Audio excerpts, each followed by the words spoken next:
following program is an exclusive Disruption Networks production.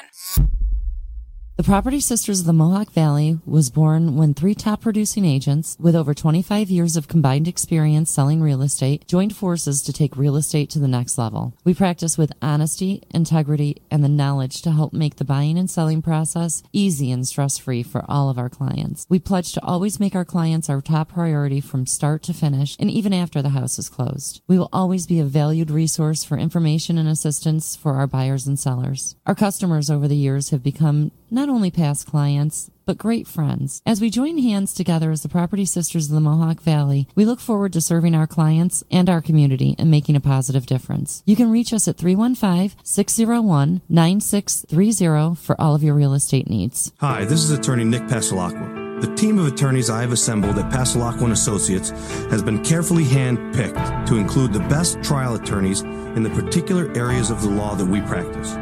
Have you been charged with DWI or any other crime? Members of our team include former assistant district attorneys, now fighting to protect your rights 24 hours a day, 7 days a week. Have you or someone you love been seriously injured in a motor vehicle accident? Members of the team at Pasalacqua & Associates include former insurance defense attorneys, now fighting to ensure that you get every penny you're entitled to. If you need legal help quick, don't waste your time or money calling anyone else. Remember, for legal help quick, you better call Nick and the team at Pasalacqua & Associates. 315-500-NICK or 315-500-6425 or visit cnytriallaw.com today. Welcome to EC Radio Podcast. We would like to thank all of our sponsors for joining the Disruption team, and we hope that you will support all of our sponsors. And of course, we appreciate you listening to this program.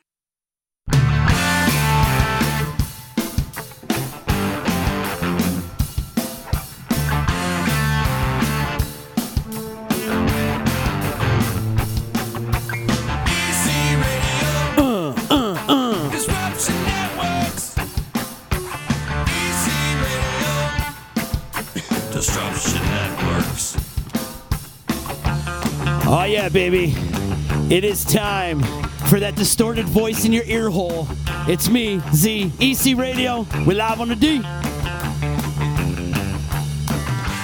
You can find home base at disruptionnetwork.net. Like us on Facebook. Subscribe to our YouTube channel. Follow us on Instagram, Twitter, all that stuff. We're well accessible, if you will. Joining me, as always, my man Chicken. What's up? How's it going? We got producer Pileggi in the house with us today. Yes, sir. Pileggi. And let me tell you something. Pileggi has been killing it for us, man. He hooked us up with a great interview last week with Christopher Wolf. Yes. Funny guy, great writer. Oh, yeah. And today we got a guy on the line with us right now, joining us via Skype, Dan Lamorte, a very funny comedian, writer, podcaster. Dan, what's up, man? Good to see you. What's going on? How you doing, man? So you're over in Jersey, right? That's where you're located?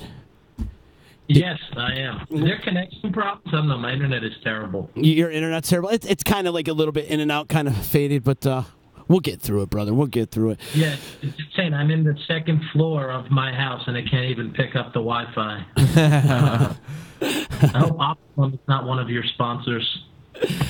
Hey, so but Pileggi was telling me you're originally from upstate New York. Is that true?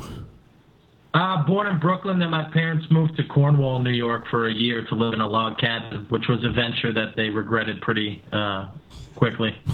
Cornwall, that's almost like Canada, isn't it? Is it? Yeah, it turns out that they were not cut out for the log cabin life, but somehow they produced a son who looks like he was. No doubt, man. So you do like stand-up comedy? Is that what you prefer to do, or do you prefer to write? Or? Yeah, I've been doing stand-up professionally since I was 18 or 19 years old. Oh, wow. Wow, that takes a lot of balls at 18, 19 years old to get up in front of a crowd and tell jokes, man. Yeah, it takes a lot of narcissism to think adults want to listen to an 18-year-old. Now, Dan, you told me stand-up is all about.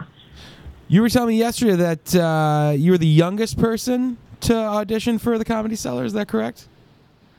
Yeah, it's often debated whether who was younger, me or Pete Davidson. I definitely was the quickest. We might have been the same age, though. Right. Speaking of Pete Davidson, he's in upstate New York as we speak. He's in Syracuse filming a movie, and then he came to Utica yesterday. Right. Didn't some come out that he's got like this monster penis or something? I have no idea about his penis, chicken. Yeah, chicken. Why would we know that, chicken? It's been all over the news. Apparently, he's got a monster. Very big penis. See? And how do you know this, Dan? Oh, that's a long story. Very long. I own my connection to Pete. Not only have I worked with him before, but my father owns a dry cleaning business in New York City, in apartment buildings, and one of his clients is Ariana Grande. Okay. And she brought down 2 carpets to get cleaned and never picked them up, so 2 of the carpets in my house are Ariana Grande's rugs. Oh, no way. And now that's his wife, so it's a little weird, but... I'd love to see her rug. I sent our mutual friend that I knew he was with a picture of me laying on the carpet right after they announced their proposal and said if I'm not invited to the wedding, she doesn't see it again. All's in his court. We'll see what happens. Yeah, that's funny. Do you still have the picture with you? It's on my phone, laying on the carpet. That's funny. So funny. So you say you worked with Pete Davidson before. What did you work with him in? I've just done shows with him at the Comedy Cellar. Gotcha. Rumor has he's doing a pop-up show tonight at the Westcott. That's the rumor, though. I don't know if it's 100% true or not, but that's what I heard. But very cool. Yeah, we got funny comedian Dan Lamorte. It's Lamorte, right? Sometimes people pronounce it Lamorte, I bet. Yeah, a lot of people also pronounce it as David, so at least as you got Dan right, we're good. See, up here in upstate, in Utica, we drop the vowels. We're famous for dropping vowels around here, so we're about... I was in Utica recently. You guys are an interesting place. Oh, you were in Utica. What for? For the UFC fights. I work for the UFC sometimes covering fights, and my buddy was headlining the card, so I was there. Oh, man, that would have been great to have you come right in studio. Yeah, that would have been cool. That was a big turnout, though, for the UFC. It was back in June the 1st it was. Oh, nice. Yeah. I went to Applebee's before the fights, and a guy at the bar with one arm told me that any state could be an open carry state if you don't care about the laws. And then he just left as if he changed my life with that information. No doubt. The weird thing is, Dan, that there's a guy like that in every Applebee's in upstate New York. I was going to say, it's kind of funny that it came from an unarmed man. No doubt. Yeah, I wish we knew you then, man. We would have took you out and shown you around, and instead of bringing you to Applebee's. I went to Applebee's. I covered the fights, which people don't realize is a very long process, and then I drove right back to the Jersey Shore that same night. Wow. I was so disoriented on the drive that I convinced myself there was a deer jumping over my car while I was driving home. Well, if you were coming from Utica, it probably was a deer jumping over your car. Utica. Yeah, it's funny because even in my part of Jersey, we have a lot of deer, and I'll bring friends from the city to my house.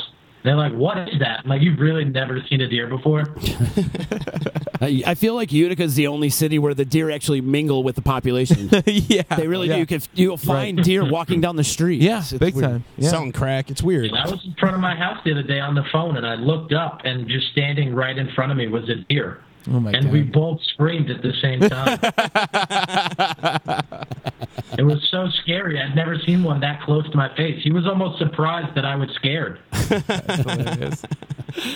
Nice. Do you have any events coming up anytime soon? Any kind of stand-up routines that you're doing? Well, I have my entire tour, my 2018 tour coming up August 30th to September 25th, 25 different cities, and I think 2 days off, 1 day off. Oh, awesome. Where's that bringing you to? All the way out to the West Coast and back? Or? No, mostly Southern, a little Midwest. I think 14 or 15 different states. Now, is this a package with a bunch of other comedians, or? I'll bring 2 of my friends to open for me, my buddy Adam Gable and Michael Terry. They'll be opening for me on this tour. I always bring 2 different openers every tour. They'll be with me on this one, and by the end of the tour, I'll decide if where or when I'm going to tape my new hour. Why not? Right, cool. You I also basically use these tours to decide which material I'm going to take to a taping or an album recording or whatnot. You also do a couple podcasts, correct? Yeah, I run a mixed martial arts comedy podcast for a popular mixed martial arts website called Middle Easy. It's called the Fight Fist Podcast. And then I have one that's very specific for my fan base and the people who support me called Breaking the Fourth Wall, which is all about kind of just no walls up. I answer a ton of fan questions. I talk about real honest shit just because I feel like so many comedians like to have this weird wall up between them and the people who follow them. And there's really no difference between any of us minus that I'm just the one telling the jokes. It's true. Yeah. Most of my fans are doing much better than I am financially. So that's why there needs to be like this allure of the show business allure between us all. I know that feeling, pal, all too well. All too well. So usually when I get into stories and talk to guests and stuff like that, I like to hear good stories from some of our guests. So you got give me a good pinch me moment. Pinch me, I can't believe my career has brought me to this moment right now. I would say so the first week I got into the Comedy Cellar, I stayed by myself, and they had the table, which is legendary, and I kind of was hesitant. And then the next week I brought my girlfriend with me, now ex-girlfriend, and we sat down to have dinner, and it was just me, her, Chris Rock, and Louis C.K. eating dinner together at the Comedy Cellar table. And for me, that was a really cool moment because not only was it cool for me, but I saw how much fun she wasn't having, and I knew we were going to break up. And we broke up the next week. Yeah, if she can't mingle with some of your favorite people, and then out you go, right? She told me we don't do enough exciting things, and I was like, you ate dinner with Chris Rock. Yeah, right? What? At the legitimate same table as him. Who are you to say we don't do anything interesting enough? What was that conversation like between you guys with Louis and Chris Rock? It was basically, I was talking to her about how I had just done a theater in Chicago and only sold like 20 tickets. And Chris Rock was like, hey, don't worry, man, we've all been there. And I was like, yeah, I'm sure you haven't been there in a long time. And then, it was my favorite little moment because that table at the Comedy Cellar is in the back of the restaurant above the comedy club. Uh-huh. So essentially the comedians, it's like a zoo where people watch the comedians because they all know that's the table for the comics. And this woman walked up and she went to Louis and Chris Rock and she said, hey, have you guys ever thought about playing Zanies in Chicago? They were like, no offense, miss, but that's an 100-seat venue. I mean, we do like 10,000 seaters. Let's shut her up quick. People have no understanding of what stand-up is and how big some people are. Yeah, no doubt. Those guys do HBO specials. You know what I mean? Like, yeah. Exactly. And she's like, yeah, I mean, Zanies, don't get me wrong, is a great club. I love working it, but that's also, you're talking to Louis C.K. and Chris Rock. Right. Well, that's the thing. They're Like, always going to do the Chicago theater if they're there. I don't think some people understand like how it works sometimes when you're doing stand-up comedy because people think like, oh, you're doing stand-up comedy, so now you're at this level, and it's like, no, man, it's this huge stepping stone just to get to the next. And I think it's funny that lady had no idea when she was going up to those people, like, no idea about stand. Yeah. Even like my own family has. I mean, outside of my parents, like my cousins and uncles, they have no fucking idea what goes on. It's like asking the Rolling Stones to play like a bar. Yeah, if you're not famous, they just assume things are going really bad. Right, yeah. Yeah, that's so true. No in the middle for a person to understand who's not in the business, which is frustrating. Yeah, it is. Mm-hmm. It is. Do you ever hate when someone's like, oh, so how's your little comedy thing doing? Yeah, or like, how are the skits going? I'm like, please leave before I hit you. We get that a lot with the podcasting. Yeah. They're like, oh, you doing it out of your basement, right? You're like, no. No, we actually have a real studio, and like it's a thing now. I love when people say that to us. How's your little podcast going? Yeah, your podcast thing. The only thing little is my penis. But or when people are like when you tell them like the numbers of how many people listen to your podcast, and you're excited, like, oh, that's it. I'm like, when has 5 people ever listened to anything you have done? Yeah. Or the best is trying to explain to people what an actual podcast is. Oh my god! So what station do I get that on? You're not doing what Howard Stern's doing? Oh, I can't take it serious. Right, exactly. Right. Yeah. Exactly. Yeah, then really. Around here, they always want to know what dial, what station are you on? Because they don't grasp the concept of what a podcast is. It's like, it's not a station. It's not a dial. It's on the internet. Right. You have to tell someone to download something. Like, oh, I'm not going to listen to it. Right. Like it's such a hassle to go to the iTunes store and then hit download. Right. If people always want to support you until that support requires just clicking a fucking button. So true. Yeah, man. Giving you the bell on it. So true. So damn true. Everybody wants to be spoon-fed everything, too. You got to kind of pretty much bury their nose. Here's my phone. Here's the app. Bury your freaking nose right into it. Right. Yeah. What I'll do after shows now is it's like a lot of times I do meet and greets with audiences. If they come up to me, they're like, where can I find you on social media? Do you have a podcast? I take the phone out of their hands. I follow myself on social media and subscribe to my podcast from their phone. Because people literally need to be spoon-fed. They won't do it. They could ask for a business card. They'll buy your album, but they'll go home and never look at it again. Right. Yep. Right. It's so true. That's how it is playing music, too. My background is music and playing in bands for many years, and it's the same thing. You got to spoon-feed people. But I love that idea of taking their phone away from them and just doing it yourself. I signed them into Pornhub. That is good. I'm going to take that one from you, Dan. Definitely going to take that. I saw that from someone as well. So all right, good. And we'll pass that around. I saw that at Joe, and I was like, is that how you have like 20,000 Instagram fans? He's like, yeah, I just do it from their phone, and most of them never unfollow me. Wow. I was like, you follow them back? He's like, no, and they don't remember that I followed them from my phone, so they don't even realize they follow me. Do you have a heavy drinking crowd when you perform? It's really a mix. I would say, usually half alcoholics and half potheads because I'm half of both. Yeah, nice. Same here. But no, I mean, my show on the road is definitely, I try to make it as much of a party vibe as possible. I'm definitely a party comic. I take pictures of everyone after I meet with everyone. There's very rarely a show where I go right from the stage to the green room and don't come out. Oh, I see you like to mingle afterwards. That's important to mingle and shake hands and kiss babies and politic a little bit. And I drink the drinks they buy me. I do the drugs they give me. Oh, the Chris Farley method. Yes. Yeah. What happened? Uh-oh. We just lost him. I think he just dropped out or something. I think he must have hit a button. He was like, I'm done with these guys. I don't know what happened. There he is again. Let's try this again. All right. That's okay. Did I lose you here? Where are you? Where are you, Dan? I don't even see you. There he goes. He's somewhere. He's somewhere. Well, now I see all four of us. Now we see the four of us, but not the... That's so weird, isn't it? It literally just made a noise and then it turned off. It must not like us. I don't know. Where is it? What the heck happened? There you are. I see you over here. So what got you? What got you interested in doing an MMA podcast? Growing up, my dad was always into boxing. He used to be a sparring partner with a few boxers, and I took a liking to the sport. I've been an MMA fan as long as I can remember, but I was always a baseball player.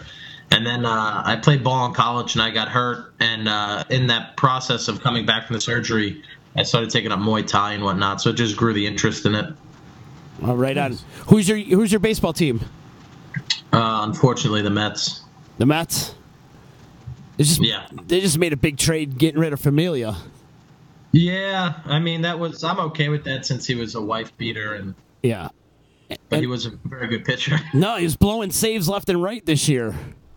Yeah, he was always tough to watch, but he still somehow got the job done. Mm-hmm. Yeah, he's definitely tough to watch. That's for damn sure. Who's your favorite fighter? Oh, I mean, that list, it's weird because, now that I work in that world, so many of them have become friends of mine, which I thought would be cool. But watching your friends get knocked out is far from cool. Yeah. Like in the Utica card, my best friend in MMA is Jimmy Rivera, and he was the headliner of that card, and he got knocked out in 28 seconds. Yeah. Oh. And then the next day, he was like, dude, how come you didn't come back to my room? I was like, you got knocked out in 28 seconds. I wasn't going to text you.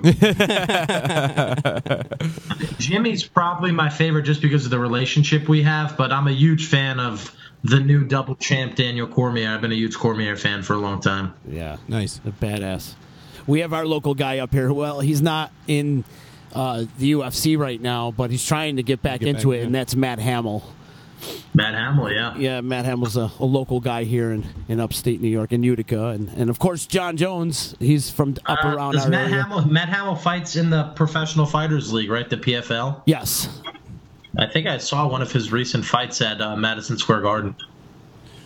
Yeah, he was trying to get on that bill for the Utica fight, but they just wouldn't let him get in.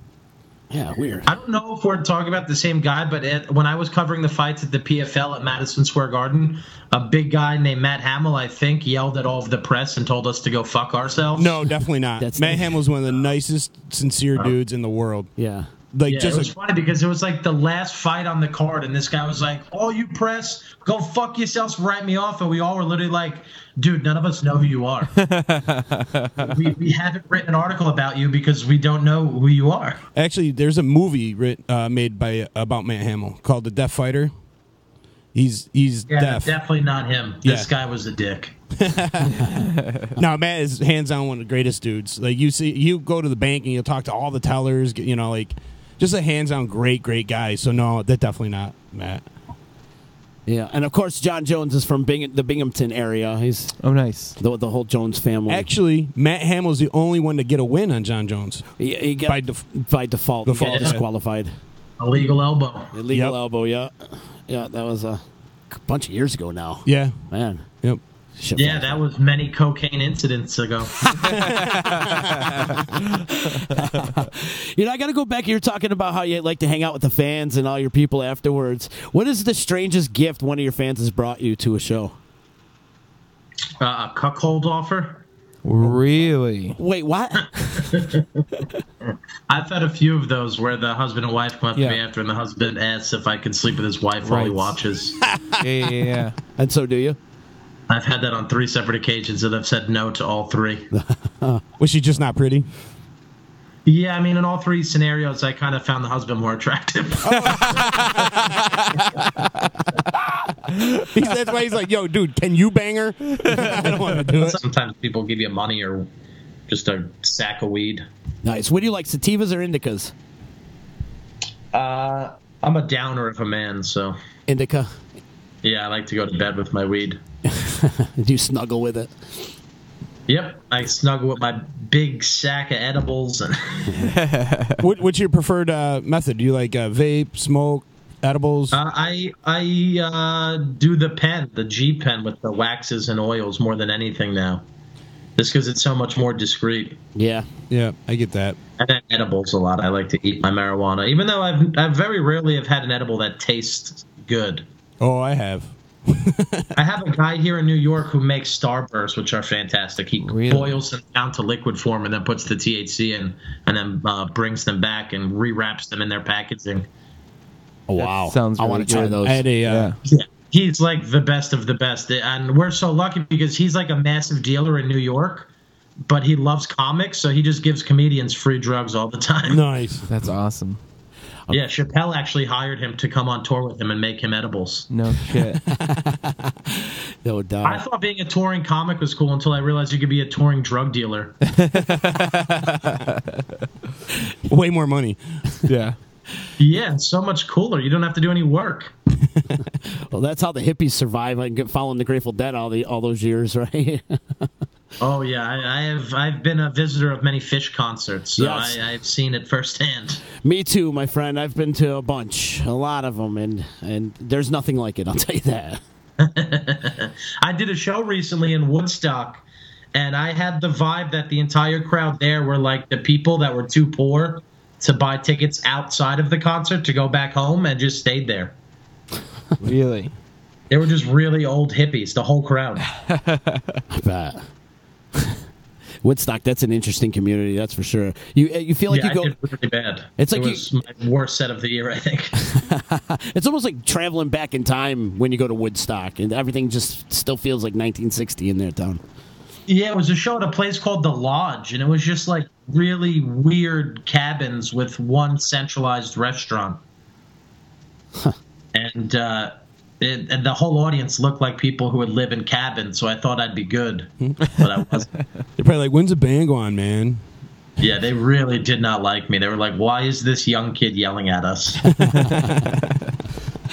Like one woman I remember in the crowd couldn't fathom that I was 23 years old, and she just kept yelling out, "You're not." And I was like, "Do you need to see my ID? I don't understand how we're going to resolve this."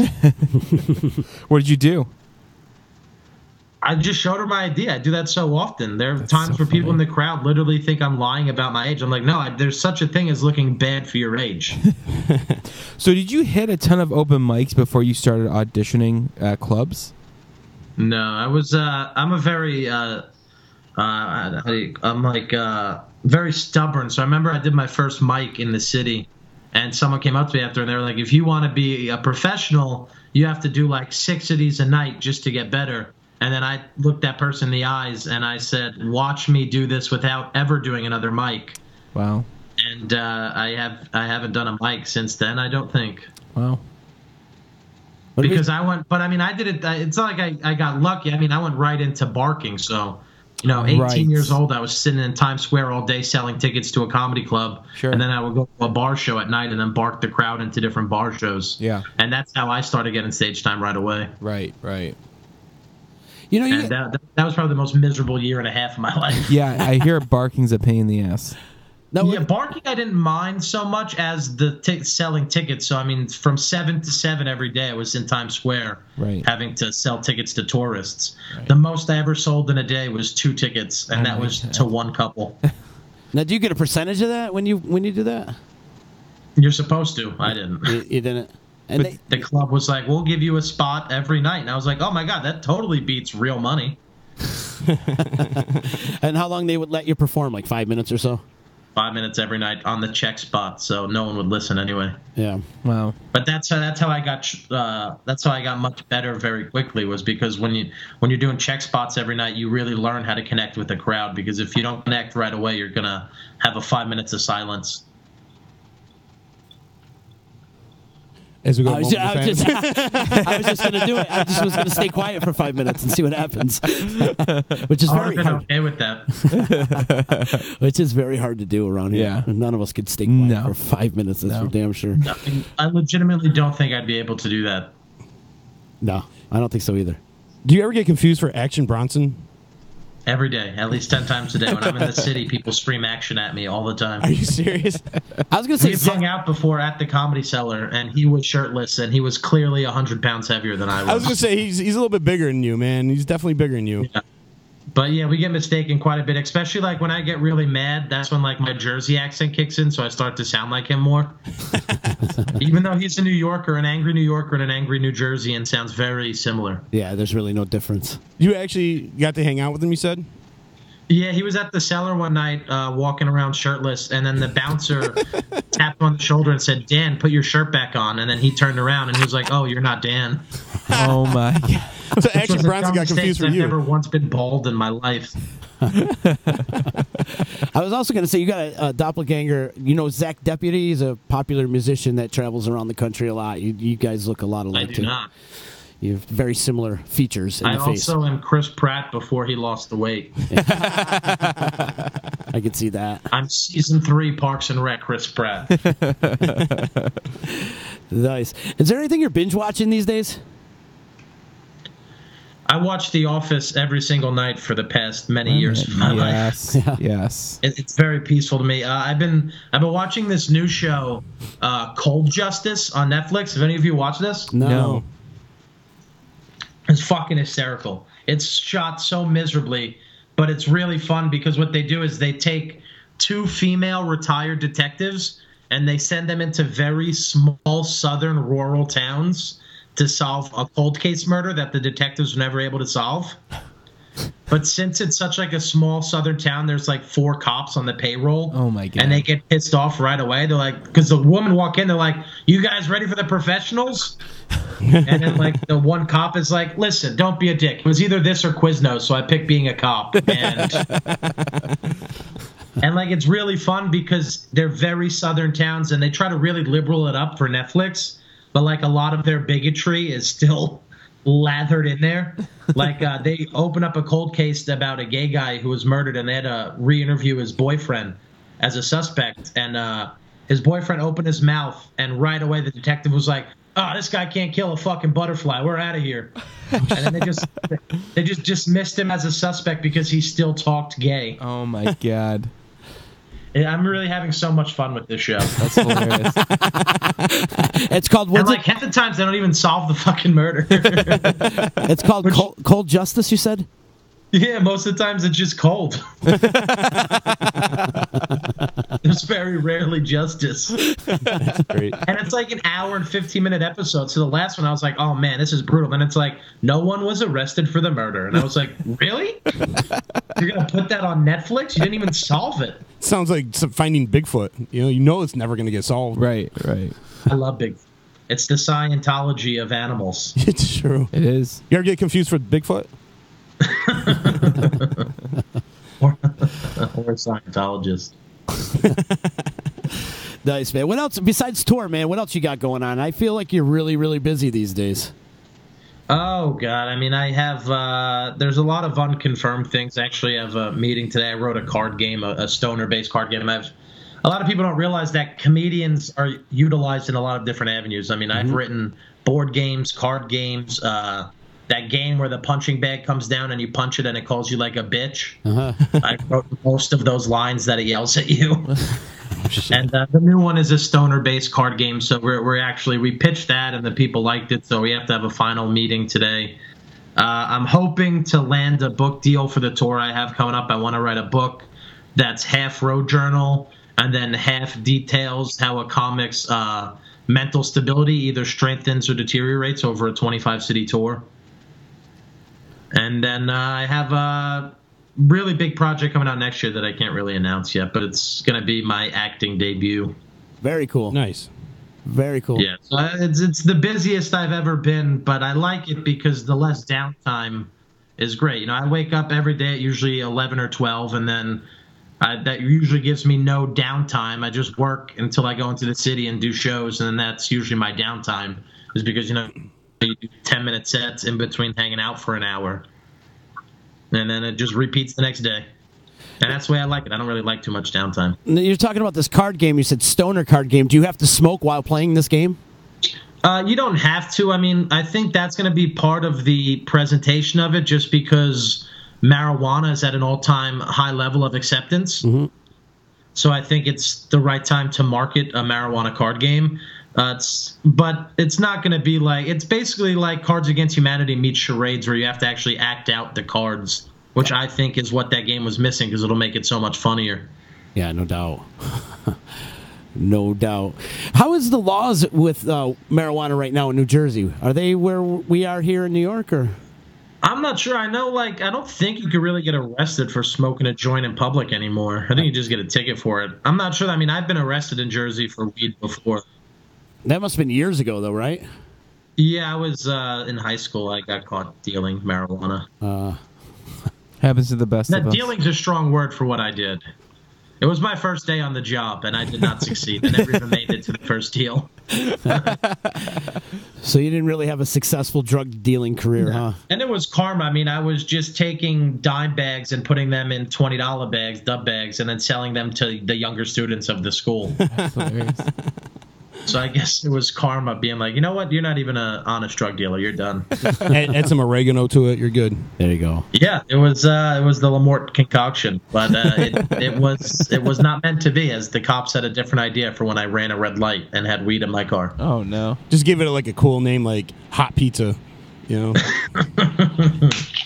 Yeah, I think the laws are pretty lax here now, though. I mean, I smoke a ton of weed in my house, and my neighbor's a cop, and he never seems to care. Probably ask you for some. Right. Or you can ask him for some. It's funny. He's been my neighbor for 10 years. I've never once said a word to him. I've tried to say hello. He ignores me. He's a big, tall white dude. We call him Lurch. You rang? Doesn't talk. I've come home at 2 a.m. and waved at him, and he just looks at me and walks into his house. And I'm pretty sure when he moved in, he had 4 kids, and he's down to like 1 or 2 now. He's always doing something in the backyard at late hours. I wouldn't be surprised if those kids are way dead. It's like The Burbs. Remember the movie The Burbs? Yeah. I do not.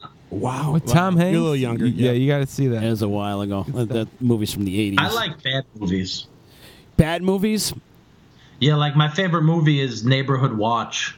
That was a bad movie. Dude. Yeah. It didn't get enough love. That was a great cast. It was pretty funny. Yeah, that was a really funny movie. I think you might like Burbs though. I mean, because it's got Tom Hanks and Corey Feldman, so it's nice. It's old school, kind of old bad. It's nice to watch a movie when when one of the stars went in a good direction and one of them is Corey Feldman. Right, exactly. Do you, if you go to watch a movie, do you ever pay attention to the Rotten Tomatoes score, or do you I like the cast, I think it's funny, I'm just gonna watch it? I only pay attention to the Rotten Tomatoes score if I'm with someone and they're trying to convince me to watch the movie they want to watch. Right. Do you pay more They're attention? like, I got 50%. I'm not watching that shit. You pay more attention to Rotten I Tomatoes? want to watch it. I could care less what Rotten Tomatoes says. Right. I did just watch A Quiet Place, and that was fantastic. That was actually filmed 15 minutes away from my house, that opening scene. Yeah. Little Falls, right? Really? Yeah, in Little Falls. Yeah. Little Falls. I actually saw, because John Krasinski and Emily Blunt were taking pictures with everyone on the side as they were filming, so I got home from work late, and they were ending filming at 7:30. It was 7:15, and I asked my buddy, do you want to go? Let's go see John Krasinski. So we get there, and everyone's leaving. I see John Krasinski and Emily Blunt get in a car, and I only see the back of their heads. I'm like, John, it's you don't know me, never mind. And I just walked away. Is even the back of his head attractive? I'd assume it is. Yeah, it is. It is. It's very well put together. The back of his head actually has a beard. I really wish they casted Jenna Fisher in that, but it's okay. I know. Fun having a Jim and Pam future zombie apocalypse movie. Yeah, that would have been great. How was Quiet Place? I got to see it. Is it a good movie? It was decent. Yeah, I thought it was really good. Yeah. I liked it because no one talks during it, and that's how I like humans the most. No doubt. I hear that, brother. Just nice, quiet times. Yeah. It was fun to see in the theater because we went to a packed theater here in Utica, and it was cool because when Little Falls came on the screen, everybody in the theater was whispering, "Oh, there's Little Falls. There it is. There's the street." That was really cool. And one thing you shouldn't do is eat peanut M&Ms while you're watching that movie in a theater, because peanuts don't melt, and you have to crunch those things. And then everyone's looking at you like, "Oh, that guy is eating peanut M&Ms." Yeah, that movie was really good at letting you know which of your friends would die in that scenario. Yeah, I would have been gone quick. The movie really just lets you know how loud and obnoxious you are. I didn't say a single word, but I heard myself during that movie more than I ever heard John Krasinski. But I guess that's because he's not a 300-pound man who needs his lungs are clearly struggling to hang on. Oh, man. So earlier you mentioned you had dinner with Chris Rock and Louis C.K. You've hung out with Louis C.K. a bunch, right? Do you have a good relationship with him? A couple times, yeah. We became somewhat close before the story broke. We actually hung out the night before that story broke. Really? And I remember leaving. I was like, I wonder why Louis was so nice to me tonight.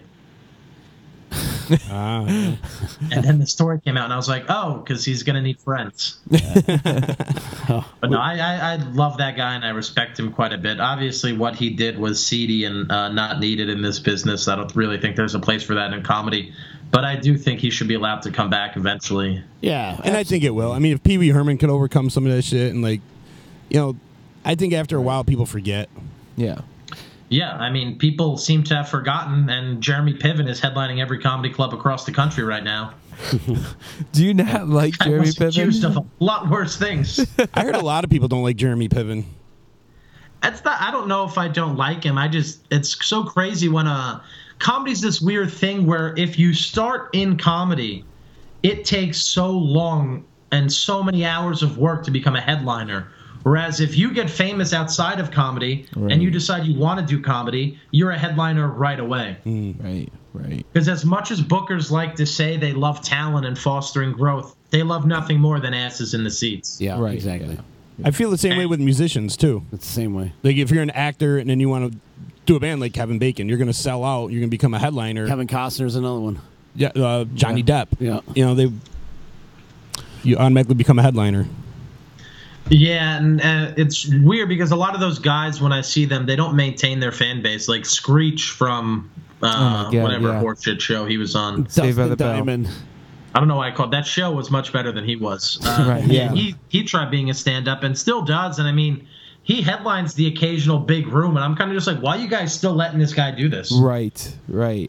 I'm pretty sure he stabbed a man and went to jail for a while. Yeah, that's true. And then he made a porno. He made a porno? Yeah. Himself. Like, it was a solo porn. Oh, it was? Yeah. It was him jerking off? Yeah. Really? Yeah. I think he was in a tub at one point. It's called Skeech. Now, Dan, do you remember It's funny because his life went exactly as you'd picture. It's like a continuation of the show. Like, oh my God, this kid's going to turn out so fucked up, and he did.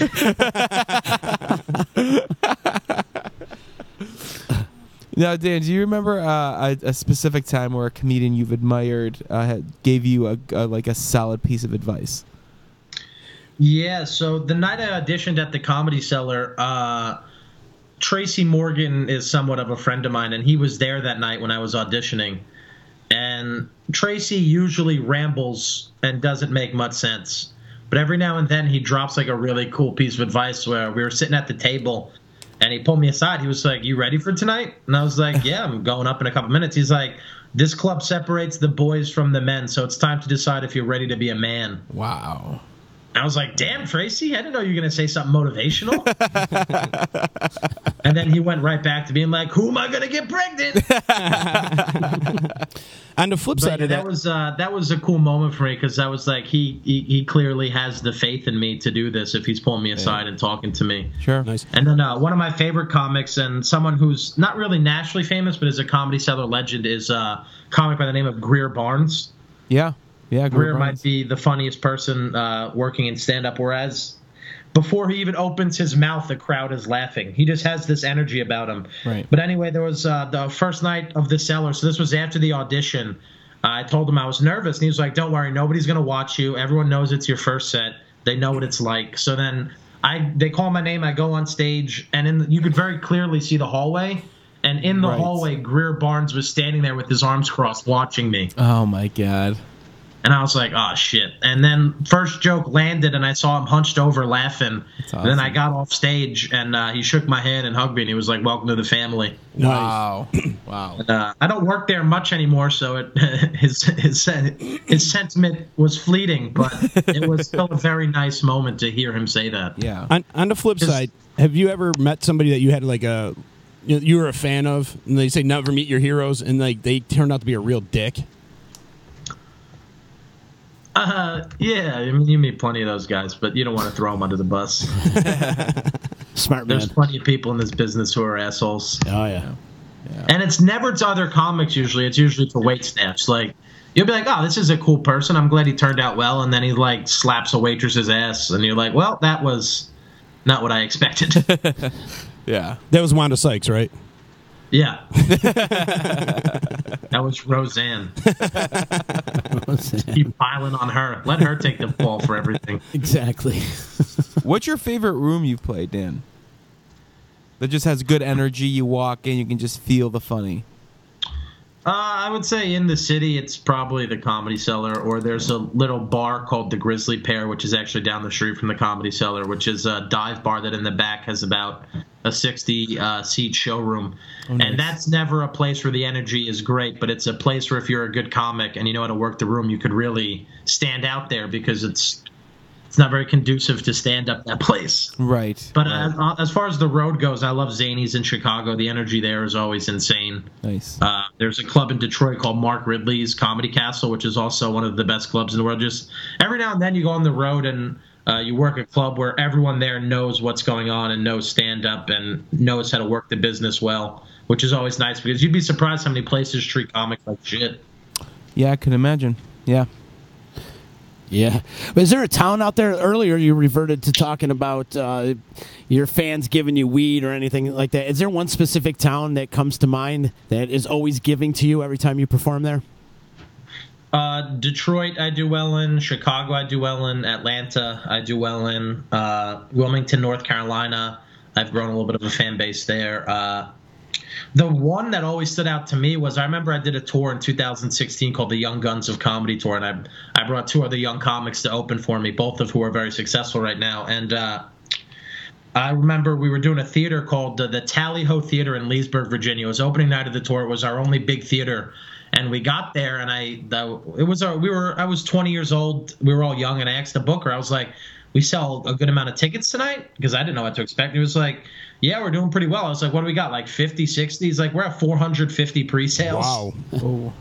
I was like, what? He's like, yeah, come out to the green room and look. And we looked, and there was like a line around the block to get into the venue. Wow.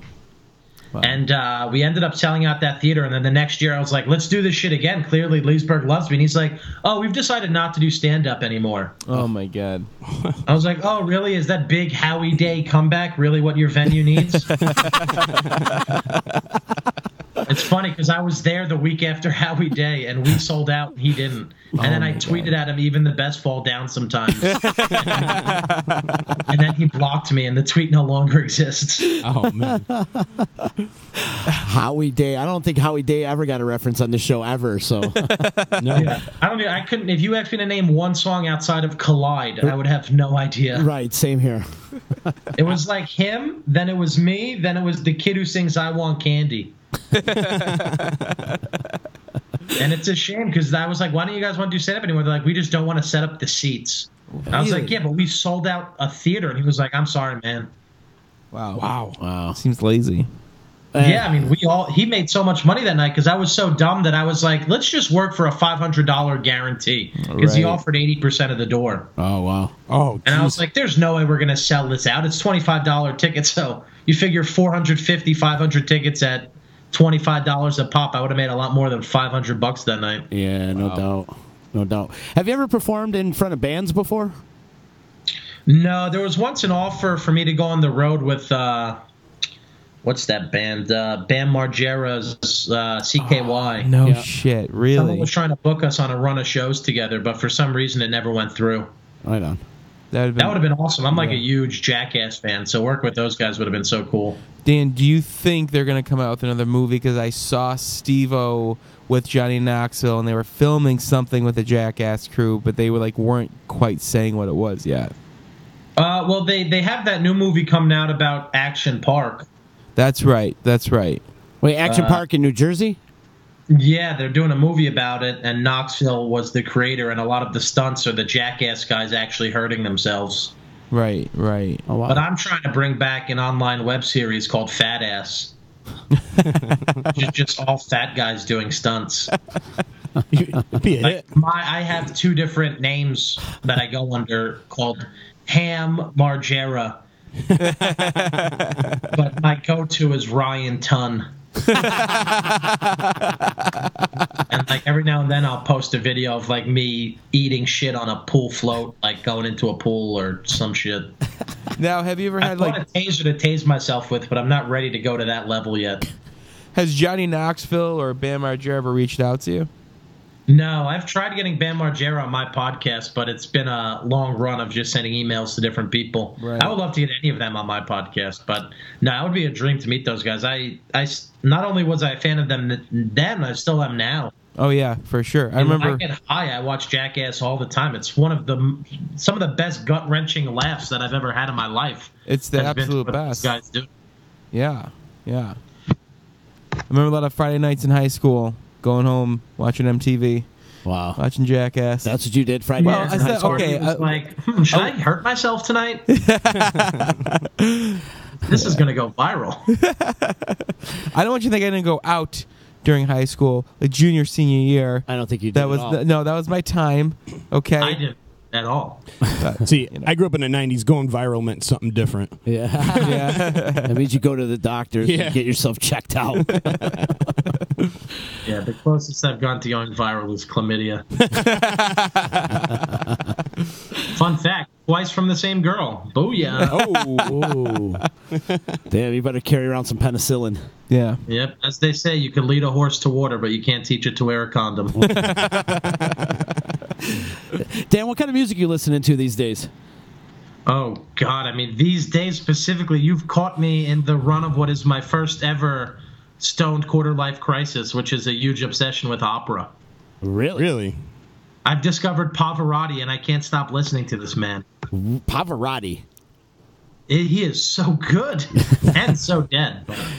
What an amazing voice and legendary. You know what it is? There's something about watching a fat schlub with messy hair step up to a mic and just belt out like the nicest voice I've ever heard. Oh, like Meatloaf.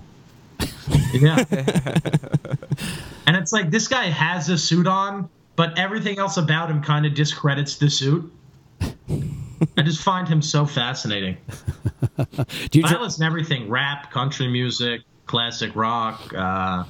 Every now and then, I like really sappy, like rom-com type music, like songs that you'd picture Freddie Prinze Jr. dancing to in the 90s. Do you drive around like Hey There Delilah, like just weird shit like that? Are you driving around listening to Pavarotti? Yeah, and you feel like you just murdered someone. like when you're just driving and he's belting out the final notes of like a song, you're like, oh man, everyone is definitely looking at me like I'm insane. It's like the final scene of Godfather 3, right? Yeah, I'm like Crazy Joe Davola from Seinfeld. That's hilarious. You don't blink. Yeah. Dan, you're funny. You're a funny guy. Plug your website and all your social medias and where they can find your podcast and all that. My website is www.danlamorte.com. I do a very bad job of updating that, so don't get mad at me if there's dates up there from 2016. Actually, no, I updated it recently. That's false. My Twitter is @DanLamorte, same Instagram. My podcasts are on iTunes, Breaking the Fourth Wall and the Middle Easy Fight Fist podcast. And they're on other places. I've submitted podcasts to so many different places that I have no idea who hosts them anymore. I hear that. It's I thought podcasting would be fun. I don't know. I don't think it is. You don't think it's fun? I like this part of it. I like being guests on podcasts. Yeah. Producing 2 podcasts, I'm not a big fan of. Do you find like a lot of people like cancel on you, like guests, like last minute? They just think, oh, it's just whatever, it's just their podcast, and they can just blow you off. Yeah, especially because I bring on fighters, but I try to do my best. If I'm like interviewing a big fighter for the MMA podcast, what I do is, since I just record on a Zoom H6, I just go to their gym. So I give them. I really try to make it as easy for them, especially if it's a fight. If it's a comic, I really leave it up in the air. But if it's a fighter, I do my best to go to their gym and get them on, so I give them no reason to cancel. But like if it's a comedian, a lot of times they'll cancel last minute. Yeah. It happens. Don't you just hate comedians, Dan? I do. They're my least favorite and favorite people all in one. But I think that's because outside of my parents, which I don't even see every day, I mean, comedians take up... Oh, I haven't seen like my real life friends in so long. Right. Like I live in the type of small town in Jersey where everyone calls me Hollywood, but I've never once lived in Hollywood. Or even been to California, for that matter. That's funny. So you're like a real-life entourage. My hometown is not a very supportive town. Right on, man. Well, I know you got important meetings to attend to in a little bit, so we don't want to keep it. But before we go, I always ask this question to the guests. I'm going to ask you too, Dan. Would you rather be shady or sketchy? Would I rather be shady or sketchy? Yeah.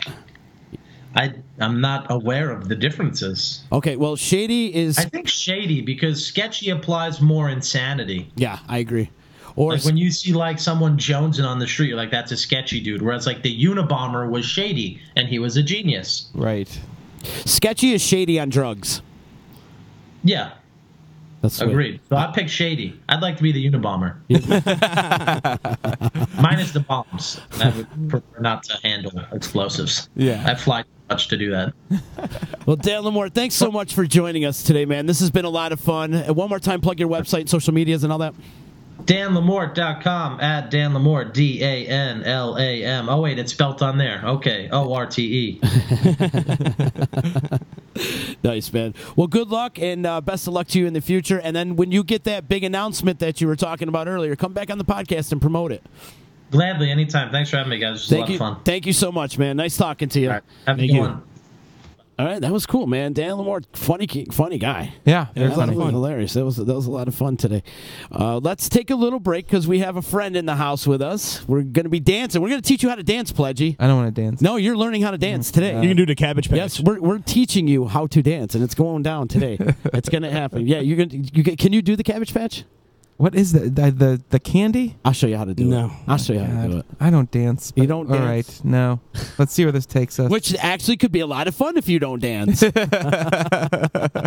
think it could be a grand old time there, Pelegi. I think we can have a lot of fun. So we're going to take a quick little break, and we're going to come back with Christina D'Amico from Dance Utica and talk about the great event that's happening this week. A lot of stuff going on this weekend, and she's part of that.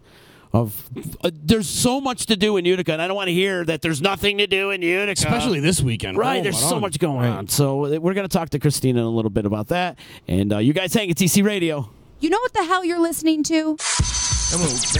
It's EC Radio. The Property Sisters of the Mohawk Valley was born when 3 top producing agents with over 25 years of combined experience selling real estate joined forces to take real estate to the next level. We practice with honesty, integrity, and the knowledge to help make the buying and selling process easy and stress-free for all of our clients. We pledge to always make our clients our top priority from start to finish and even after the house is closed. We will always be a valued resource for information and assistance for our buyers and sellers. Our customers over the years have become not only past clients, but great friends. As we join hands together as the Property Sisters of the Mohawk Valley, we look forward to serving our clients and our community and making a positive difference. You can reach us at 315-601-9630 for all of your real estate needs. Hi, this is attorney Nick Pasalacqua. The team of attorneys I have assembled at Pasalacqua & Associates has been carefully hand-picked to include the best trial attorneys in the particular areas of the law that we practice.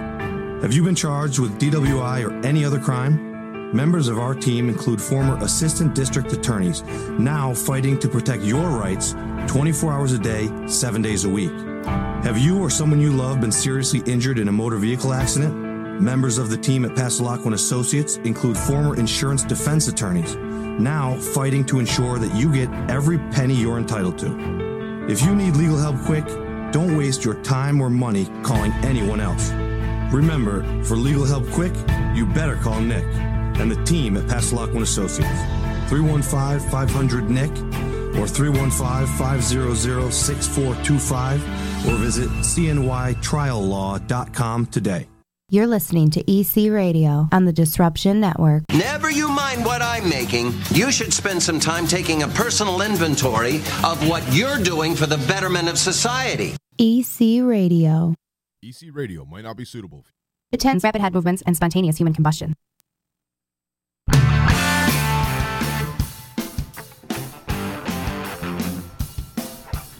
I like it loud, baby.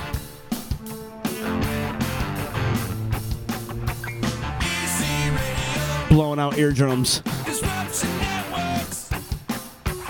EC Radio. Disruption Networks. We're back, baby. Got to give some love to the sponsors. If you need legal help quick, you better call Nick. Call attorney Nick Pasalacqua and his team of associates today, 315-500-NICK, or hit him up online, cnytriallaw.com. Also, big ups to our friends over at Saranac Brewery. Big show this weekend. 2 big shows this weekend at the brewery. Friday night with Slightly Stupid, Pepper, Stick Figure. Bunch of reggae happening. And then on Saturday, Taking Back Sunday with The Works opening up. So Correct.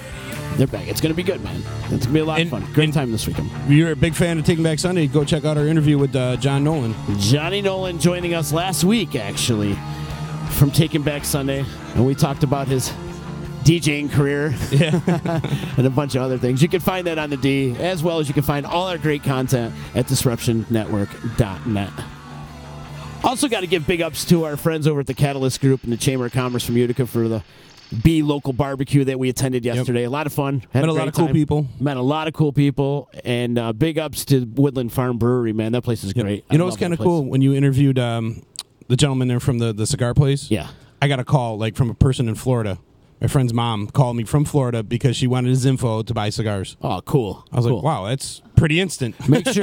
Make sure she tells him she heard it from the D, baby. Heard it from the D. Yes. Joining us in the studio right now, my friend Christina D'Amico from Dance Utica. Hello. You can move that, get closer, be comfortable, get nice and close. And she was on Ease Beats and Bizz last night. I apologize about that. Sorry. They're a fun crew. Sorry you had to deal with them. You know. We're jamming out. Yeah, you're jamming out. Yep. Did you show many dance moves?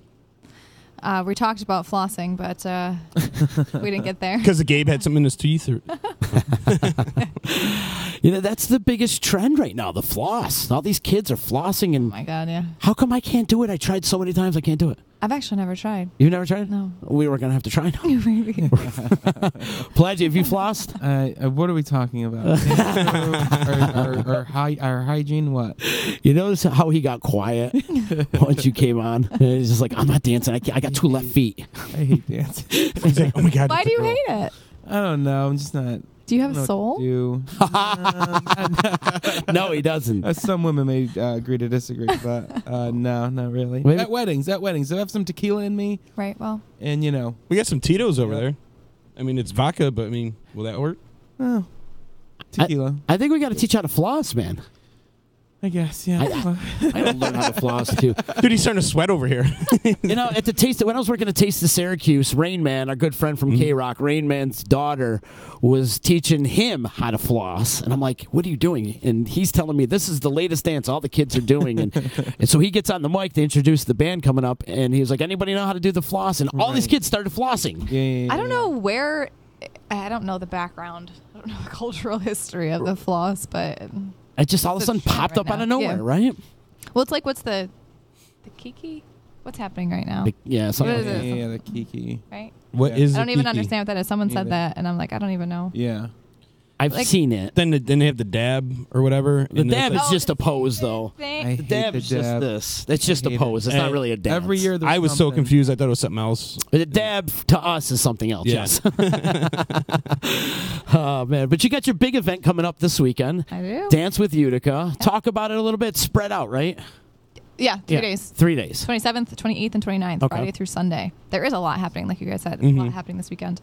But it's happening at 171 Genesee Street, which is Christine's Cookie Shop, Character Cafe, that building. Yes. It's right above. We rented out the whole building. Oh, cool. Literally, it was shaking last year, the building. So this is the second annual? Yeah. Okay. Second time. Last year it was 2 days, and it was awesome. I was like, crapping my pants, like, oh my God, no one's going to come. There's going to be like 2 people in class. And there were like 40 people in each class. That's awesome. Yeah, and I was like, holy wow. I didn't realize that was... So it was obviously something I think that was needed in the area. So, we bumped it up to 3 days. And there was a performance last year, and we added 2 performances this year. Now, it's all different dance, too, right? Yeah. Like, I know there's a Pilates class because my friend Aaron's teaching it, right? Yeah. And then there's other kind of dance. So you're doing like a hip-hop class as well? Yeah, there's everything. So I was talking before, when you see Dance with Utica, I think people, like, if you're not a dancer, I think sometimes I might disregard it and say, I'm not a dancer, so I'm not even going to look at it. But it's open to everyone. You don't have to be a dancer because there are Pilates classes, yoga classes. There are even some dance classes that I wouldn't even know how to do. Like, there's belly dancing. I don't know how to belly dance. That would still be a challenge for me. There you go, Pelagie. You're going to belly dance. Just have to have your shirt off. There's too much hair to see the actual belly. So you'll never be completely naked if you got too much hair. You'll always be covered. You'll always be covered. Yeah. Always But have a sweater. there's African dance and drumming with a live drummer. Oh, cool. Yeah. Like that djembe? Yeah. Congas? Yeah. He has there's like 5 drums that he brings in. He's out of Syracuse. There's a hoop dance class. Go back to the drum. Who's coming from Syracuse? Baboti. Out of Syracuse, Watcheva studio. Just with that name alone, you know it's going to be good. You know the drumming's going to be phenomenal. Yeah, he has a really thick French accent. Oh, yeah? So sometimes I'm like, what? What are you saying? What'd you say? But it's phenomenal. It's so good. He came last year, and he came back to do like a community class that we had at the Parish at Broadway a couple months ago. And it was awesome. He can cater to all different levels. So that one's definitely like another. I don't want to call it Zumba. He'd probably kill me if I called it Zumba. But it's kind of like that style, and the fact that like he'll do a couple moves and then you repeat them, and then he'll add on a couple more and you repeat them again until it ends up being a like 10-minute dance. So are they all the dances that you teach? Are they all like single person dancing, or is it like couples? Like, do you do like any ballroom? Yeah, or there's swing? 4. Yeah, good segue. There's 4. There's 4 social dance classes. We have flamenco, samba, East Coast swing, and did I say bachata? Did I say that one? I don't think flamenco. I think flamenco, bachata, East Coast swing, Samba. Oh, I can't even remember 4 things out of my head right now. But anyways, there's 4 social dance forms. You don't have to have a partner. Okay. They might pair you up. They might, a lot of times, just because not a lot of gentlemen want to go to dance classes, so it might end up being like a female partner, but they'll designate who's going to be the lead and who's going to be the follow, and some stuff is done on your own anyway. So you don't have to have a partner to go to those. Actually, someone just messaged me yesterday, and they're just looking. They have like some family coming into town, and she messaged me, and she's like, "Can we drop into this? I think it'd be really fun to bring all the couples." I'm like, "Hell yeah, absolutely!" That swing stuff is crazy. I remember that was big in like the early 2000s. Yeah, and just watching people like toss each other around and like the way that I'm like, wow, this is nuts. It made a resurgence with all those swing bands, like big poppin' daddies, cherry poppin' daddies, and Zoot Riot, Voodoo Daddy, and those guys. Some good stuff there though. What Great you don't music. know is like in the early 2000s, the death rate at those places were really high. Yeah? No, I'm just kidding. Well, because they would Like, where'd swing you them get from that place to place, so they would forget to grab them, and they would just go out the window. Nowadays, you say you're in a swing, it's a whole different thing. There's a lot There's been an injury rate. I was going to say a bunch of broken necks were going on, that's for sure. But the chain wall industry was great. But now talk about, if you were a spectator, can you just come and hang out, or do you have to pay an admission? Or I don't have a specific price if you just want to come. you just come and hang and watch? Yeah, I mean, you can. I don't really care if you want to do that. That's great. But if you want to join the class? Yeah, if you can join the class, if you want to do drop-in, it starts at $20. You can do 1-day, 2-day, or 3-day passes, or like I said, you can just come in and do a couple drop-ins. But as far as spectating, we do have performances. So Saturday at 7 p.m. we have a performance, and Sunday at 5 p.m. we have a performance. Okay. That's open. Same thing. If you don't like to actually dance, but you enjoy watching dance, we're gonna have a whole bunch of people performing. We'll have a swing couple performing. We're having the belly dancers doing a sword dance. Really? What's a sword dance? I'm not even quite sure, honestly. Okay. But we're going to just have a little... I know what a sword dance is. What is it? Well, back in the day, we used to open up for a burlesque show back in the day. Right. And there was this woman, and she was called Cherry Poppins. I loved her. And she had this sexy dance where it was a balloon dress. She was wearing a balloon dress. Okay. And she'd bring out this gigantic sword, and she would pop the balloons, and she was dancing real sexy, and all these balloons would pop till she was down to her pasties. Okay. And it was the most amazing. I could still visualize it in my head as I close my eyes and think about it. He wants to. But it was amazing, and I'm thinking maybe that's what sword dancing is. Well, hopefully she'll let me know if she's getting down to pasties before we can. I got to connect you with Cherry Poppins. That would be fun. There was a burlesque act that was going to perform. Unfortunately, it was just some health issues, but maybe that's what her plan was. But there'll be swing, there'll be a flamenco, and this flamenco dancer, it's actually Dick Sani's wife, Laurel Sani. She's phenomenal. She goes to Spain like 2 to 3 times a year. Wow. And she's huge into flamenco, and she's doing some like real cultural. Flamenco's you'll have to come to the class to find out. Yeah. It's done in like character shoes, high heel shoes. Usually has like the long dresses with the ruffles, and they do a lot of like Hey! Yeah. Think Ricky Ricardo, but not. I got you. Like a lot of like stomping Yeah. and stuff, really like some dramatic. Yeah. So she's performing on I'm thinking of Three Amigos. No, none of that. I'm excited to see her perform. I never have. But yeah. We've got quite a variety, which is the purpose. Yeah. What made you come up with this concept? So a couple years ago, I got asked to go out and teach at my girlfriend's festival. Hers was called the Dance Days of Buffalo, and I wanted to go teach a injury prevention class. And I saw the way that she brought the Buffalo community together, and I was like, "This is awesome! I love this." So and I was talking to her. I was like, "Can I steal your concept and bring it to Utica?" And she's like, "Yeah, of course, roll with it." So that's really where the idea came from. It's just I went to another festival that was like this, and these festivals are all over the place. Yeah. Mm-hmm. They're just not in Utica. Right. Or you want to go until now. Until now, exactly. Or if you want to go take in any other area, really, there's like studios where, like Broadway Dance Center in New York City, you want to go take a class, you can go at pretty much any hour and take any class. So you can just have that available to you is really what my goal is. So like if a guy's going to get married and he's got to dance at his wedding, be a great opportunity to check you guys out. For real. Yep. Yeah, one of those social dance classes would be great. Like even like the East Coast Swing, that's just I explain it as like if you want to go to a wedding and like actually have maybe a couple moves, that'd be a great class to learn because you can actually learn how to partner and dance and dip your girlfriend, wife, whatever. You don't teach like the polka? I don't. I feel like the polka could come back. We could talk to Fritz and his polka band and see if we can muster up some dance contestants, if you will. I don't know. Just go to like a church bazaar and you can probably find it. Polka, I wouldn't mind polka. I'm down for anything. Christina, I gotta say, you did a great job putting that flash mob together at Flower Fest. And from what I'm hearing, that was the first time you did it? Yeah. That you pulled it off like you've been doing it for years. Thanks. I was having a heart attack up until it. Were you? It was hard to get everybody together, right? Oh my God. Yeah, I kind of remember. Because no one, sorry everyone, no one commits to anything. Right. That's true. You know, or like, nobody can tell time. That's the other thing. Seriously. Where are we going? Oh, wait, that was today? No. Yeah. They'll message me the next day. Oh, when's that thing? It's 24 hours ago. Yeah. But yeah, no, that. You pulled it off. You did a great job. It came out cool. Mm-hmm. 2 more people have asked me to do it since then. I'm like, nice. I think it'd be a cool little niche. Well, yeah, we were talking about that.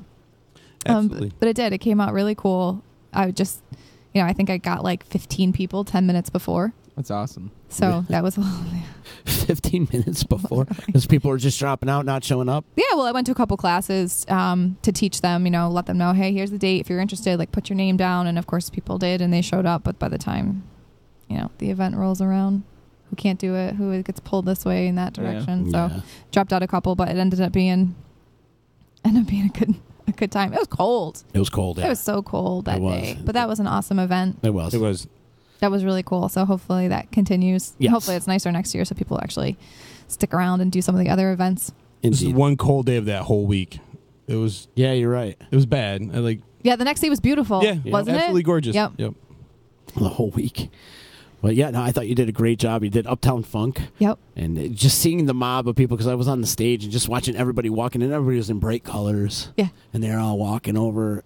And I knew what was going on. I was just going to say, But yeah. a lot of people didn't know what was going on. And you just look around, and some of the neighborhood people that weren't paying attention, all of a sudden paying attention. And you captured a lot of people's attention. Yeah. It was cool. No, it was cool because I was walking through, I had to talk to you or Angela, whoever I was talking to before, and people were kind of like spread out, and there wasn't really like a focus at that point in time. So then when we were dancing, I was noticing like everyone came and had their phones out and was videoing it. I'm like, this is cool. Mm-hmm. It could be a little something. I think you got a little market for that. I've been having that Thriller idea in my head since you said it. Yeah, you Like told me that idea, wouldn't chicken. it? Yeah. I could do the Thriller dance. Can you? Yeah. Dun, dun. Not bad. We'll have to work on a couple moves. I got it down, but I'm sitting down. Or did you see the other one that's going on YouTube right now, or Facebook, whatever social media forum, of like the police departments doing dances? No. Or like lip syncing? I think they should do it like. I think if the police officers do it to like Jailhouse Rock. Something like that. I do. I wonder if I could get UPD to do something. I bet you could. That'd be hysterical. Let's do it for charity. If we attach a charity to it, I'm sure they do it. Like maybe Real Men Wear Pink or something like that. Some kind of breast cancer awareness. Yeah, for real. Type of thing. Let me get past Sunday and then try to organize it. Yeah. I think that'd be hysterical. We're going to send you all kinds of work. Don't worry about it. It's like, I hate these assholes. I should never have told them I could do it. No, but it was really cool. And for the first time, I think it was a great turnout. I don't think people expected it, which is the point of a flash mob. Flash mob. But I've heard like when you do a flash mob, a lot of it is like last second. And like the people you just end up pulling aside turn out to be great. Some people joined in. I was going to ask you that. Did other people just randomly just join in? Yeah, I didn't see him just because I was up front trying to help lead if people forgot. But I guess in the back, someone told me later, like, this guy, these 2 guys just popped in. They're like, I got it. I got the sequence down. I'm going to do it. Right. Come on in, buddy. Yeah, and they popped in, and I guess they were dancing with us. So I have the drone from Ryan Miller, did like a aerial from the drone of it, so it's cool to see. Yeah, Ryan does good shit too. Mm-hmm. Good, definitely. So, what got you into dance? You've been dancing pretty much your whole life. You teach as well, right? I used to teach. I don't teach anymore. Oh, you don't? Mm-mm. No, I started dancing when I was 3, when I was little. But I don't. My passion's not teaching, unless it was like at a collegiate level. Then I would definitely consider it. I do strength training for dancers. So we own a gym, and I have a program called Enhance for dance, and I'll do strength training to enhance their dancing. But plug your gym too. OB Training and Sports Performance. There you go. So that So the strength before. So what kind of conditioning do you do? For the dancers? Yeah, for the dancers. So we always start with some sort of plyometrics, so jumping, to help them. If you talk to a dancer, what's one thing they want? I want to jump higher so their legs can go flying in the air, right? So we'll start with some jumping and making sure they know how to land and take off so they're not injuring their knees, their hips, their ankles, everything else. And then we move on to actual some strength training as far as like moving weights or body weight, just making sure that they have like the fundamentals down, and then we'll end with a little more like specific intrinsic stuff for dancers. Really trying to, they're always in, at least if you're a ballet dancer, you're always in like a turned out position. So I work everything in parallel, that we were working stuff that by them always being turned out, they're always using the same muscles. So we want to make sure we're undoing some of that too. So gotcha. And just teaching them how to warm up properly and how to cool down and how to not get injured. How to not get injured is key right there. Yeah, there's a and couple I suppose a lot of stretching and stuff too, right? They love stretching. Yeah. So, but teaching them how to stretch correctly. Because a lot of times, especially with Instagram now, you'll see all these. You guys probably don't follow any dancers on Instagram. I don't know, but a lot of dancers will have like over splits where they have like a foot up on like a bench and the back foot up on a bench, and they're like look like a banana. That's crazy. Right. So all the dancers try to do that, and it just causes so many like hip issues. There's 3 dancers I know that just had. Not hip replacements, but a surgery on their hip because it was torn. Because they're just, I dropped a piece of bacon the other day, and I will tell you, my back was hurting. From the bacon, huh? Is that what you said? Yeah. I can't bend down that far. It's the whole thing. You should stretch a little more, maybe. I should, maybe. We got to get you in the gym, pal. Yeah, we do. Yeah, you do. But in Jerry's diet isn't working out. That's hilarious. How's the dance community in Utica? Is there a big dance community? There is, but it's segregated. It is? Yeah, I think. That's my opinion. People might disagree, but in what my sense? opinion with it. There are lots of studios, lots of great instructors, and lots of great dancers, but they don't necessarily want to share because they're afraid they're going to lose the dancers to one another. So, I mean, there's been studios that have had great teachers come in, guest artists come in, and it's open to the public, but no one goes because it's at that studio. So they kind of get like territorial, kind of. They kind of feel like they want to just do their own thing and they're only going to kind of promote their own stuff, which I totally understand. But there's not really a community, and that's why Dance with Utica is kind of that solution. Like you can come, it's not a competition. There's no judgment. Doesn't matter your ability. You can just come in and actually like celebrate and have fun dancing. And that was really the biggest thing that I wanted to create with it. So you do like there's a lot of studios that have competitions, and when they see other studios, it's at the competition. So they're not necessarily hanging out, joking around, because they're literally competing, right? Like you're playing 2 baseball teams. You're not going to be like, hey, what's up? Maybe after the game, but you're separated. So that's kind of how the dance community is. So this really breaks down the walls. I'm not stealing dancers. I don't have a studio. I don't teach dance. You coming to Dance with Utica is not going to do anything but enhance their dance. And it's almost like if you go to a football camp or a baseball camp, and you're coming from all different teams, all different areas, and you just learn fundamentals, you learn skills, you learned a lot of good knowledge like strength and conditioning and stuff like that, which I think is great because nobody else is doing. Like you said, everything's very territorial, right? And this festival is only going to help them get better when they go back to your studio. Right. It's only going to help them get better at their competition or their skill level, their skill set. And in the end, I was just talking to someone today, like the medals and the trophies, like they're cool to have, but once you graduate high school, it doesn't mean anything. Yeah. Right. Right. Like you're going on for dance or anything. You're not going to put in my resume like got extra platinum gold at Star Power. Do you feel like there is an expiration date for dancing? Like people like, not like you just stop dancing, but like, they take dance all their whole lives, up until like 15, 16 years old, and then like they kind of fizzle out, or? Yeah, it definitely depends. Depends if they want to do it recreational or continue on. I knew for me, I wanted to continue on with dance past high school. That's just something I knew out of the bat, and that's how I had to pick my college. But then I think there's some dancers that it's just recreational, it's just for fun, and once high school's done, they're done. But I also think that's because there's not necessarily opportunities. A lot will go into like dance teams in colleges who will perform for like intermission at football games and stuff like that. But a lot of schools don't have dance programs. So what like kind of careers could somebody go into with dance? That was going to be a roundtable discussion at Dance with Utica. Oh, really? That was, but I just couldn't gather enough people. Well, a lot were coming from New York City that were from the area but have ventured out. One was like a dance therapist. So she grew up in the area, did dance, went to college for dance, and then went for dance therapy. But you can do a ton of stuff as far as you can be a studio owner. You can go professionally in a company. You can go and do cruise lines. You can be a choreographer. Then you can even do Pilates or yoga. Like there's many avenues. But what another thing about Dance with Utica is, for example, 10 years ago when I was going through it, I didn't have anyone to ask. I didn't know what to do either. Like, what do you do? What do you do with dance after college? But if we actually have a community that's willing to talk about it and say their experiences and what they've done, it's a way easier transition versus just like getting dropped off the face of the earth and here you go, figure it out. You actually can have a conversation with someone. Because that's how I felt after college. I'm like, what the? Now what? What do I do with the dance degree?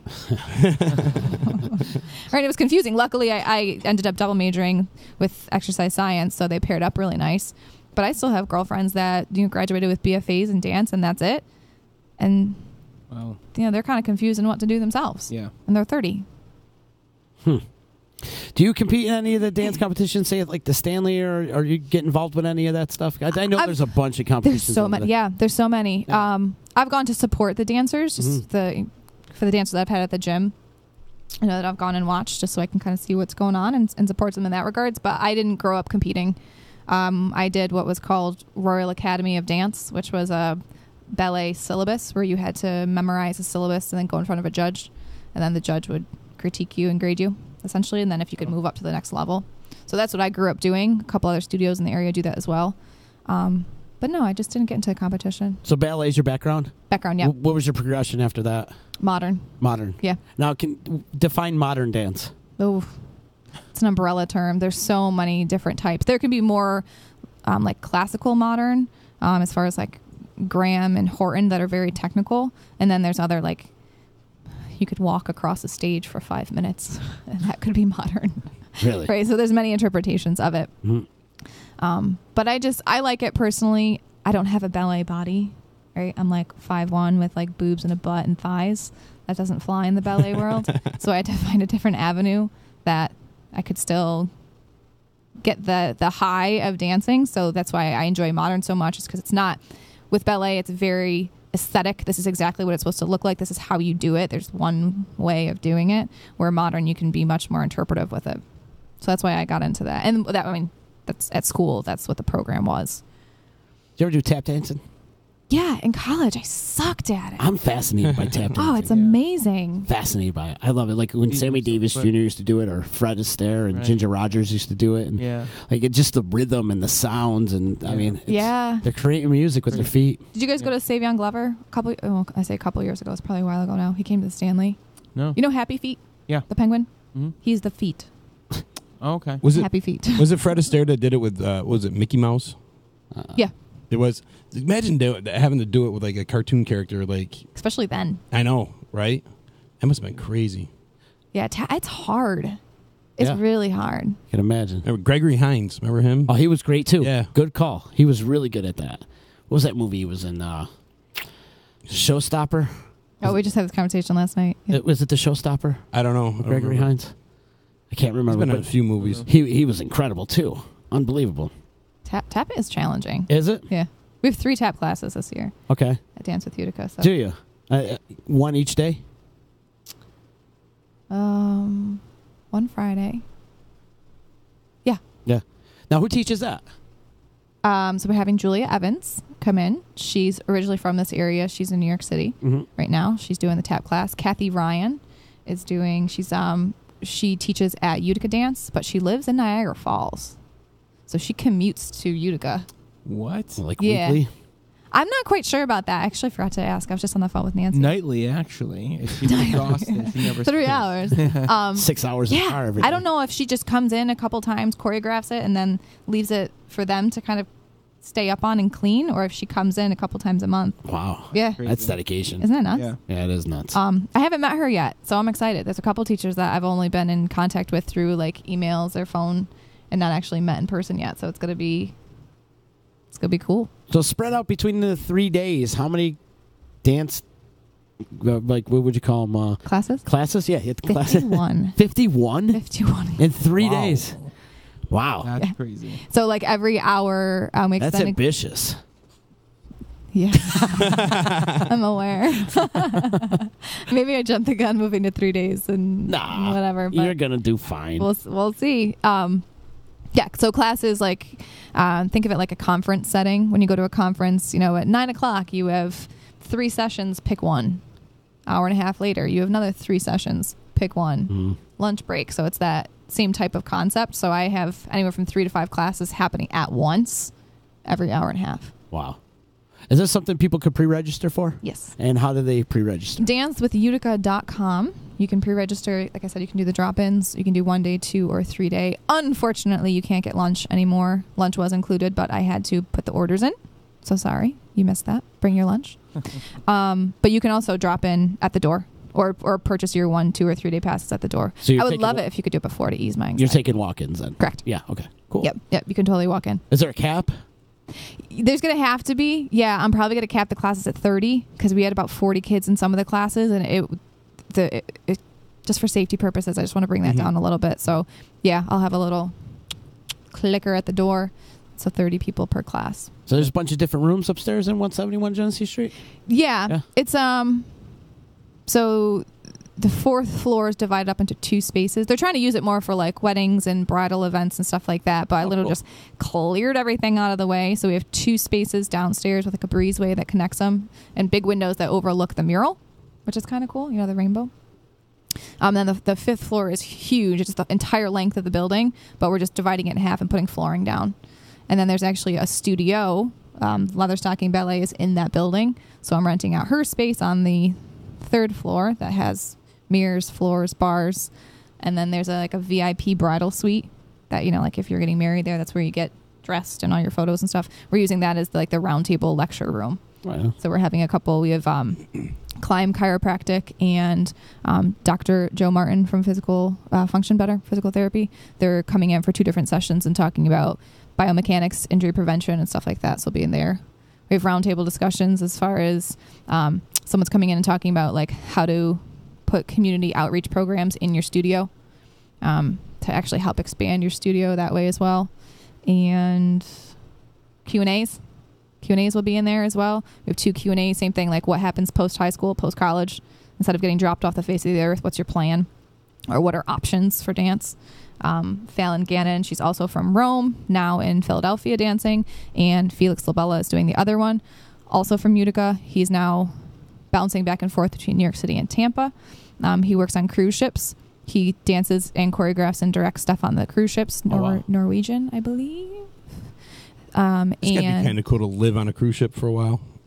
Yeah. You know what I mean? Yeah. It's got to be pretty neat. Oh, yeah. And they get paid. Hell yeah. Yeah. Was actually a really interesting topic he brought up. He was saying, you can go do that for a couple years, make a decent amount of money, and then go back and go pay for your schooling or something like that. He just brought up some couple ideas. I'm like, I didn't think about it that way. And he also is the MC for Turn It Up dance competitions. So he's doing all number entry 51, all that stuff. Earlier you talked about how all the other dance schools get a little bit competitive and stuff. Have they been receptive to your event that you got coming up this weekend? I'll go 50-50. You go 50-50? Yeah. Do you think some that aren't just don't get it?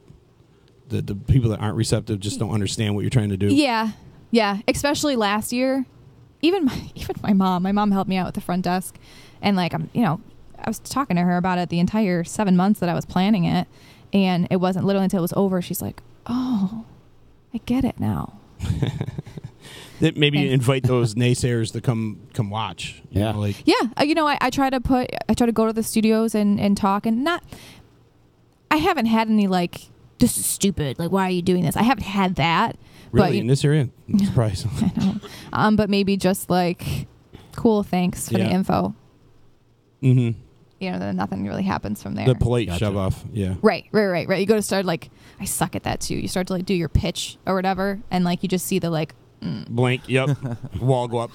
Man, because they don't find any value for you. Right. Maybe I'm sucking at pitching it. I don't know, but how is there not value for you? You kidding? Right. Would you be open to having them coming down to pass out flyers or for their dance academies or something? Oh, yeah, absolutely. See? I mean, I have that's promotion for them. Totally. I have free passes. We have goodie bags. If you pre-registered, you get like a shirt and whatever else goes in that goodie bag. You can do free classes if you want to put a pass in there. But if discounts. And if stuff. you're an instructor, why wouldn't you go to this? Right. I mean, you can pick up a lot of, like you said, you got Q&As, you got like, round tables, you got different genres of dance coming in. Why not like go to this event, learn more, and like bring more to your studios? Yeah, just it seems like a no-brainer. I want to do the next thing up my sleeve is like Dance with Utica, and then I want to do different branches of that. So Dance with Utica Day for Teachers. So I've done that. I've gone to a couple dance medicine conferences before, and like the pre-conference had one day where it was just for like medical professionals only. So I would like to do something like that where it's just open to teachers, and maybe go through like how to brand your studio, how to get more community interaction, how to do assessments for dancers, how to do your accounting, whatever. Mm-hmm. Which is very important. Where a lot of people, they think, well, I've been doing dance for so many years, I'm going to be a dance instructor. And I find this out like in a lot of different genres of business. I've seen a lot of pizzeria guys, I've been running a pizzeria forever. So they just go out there and try to open up their own place, but they don't know how to promote. They don't know how to balance a checkbook, or even pay a bill. Exactly, and pay payroll. Yep. Things of that nature. The same thing even with the gyms. Like 5 gyms opened up within the month we opened. Wow, really? Yeah.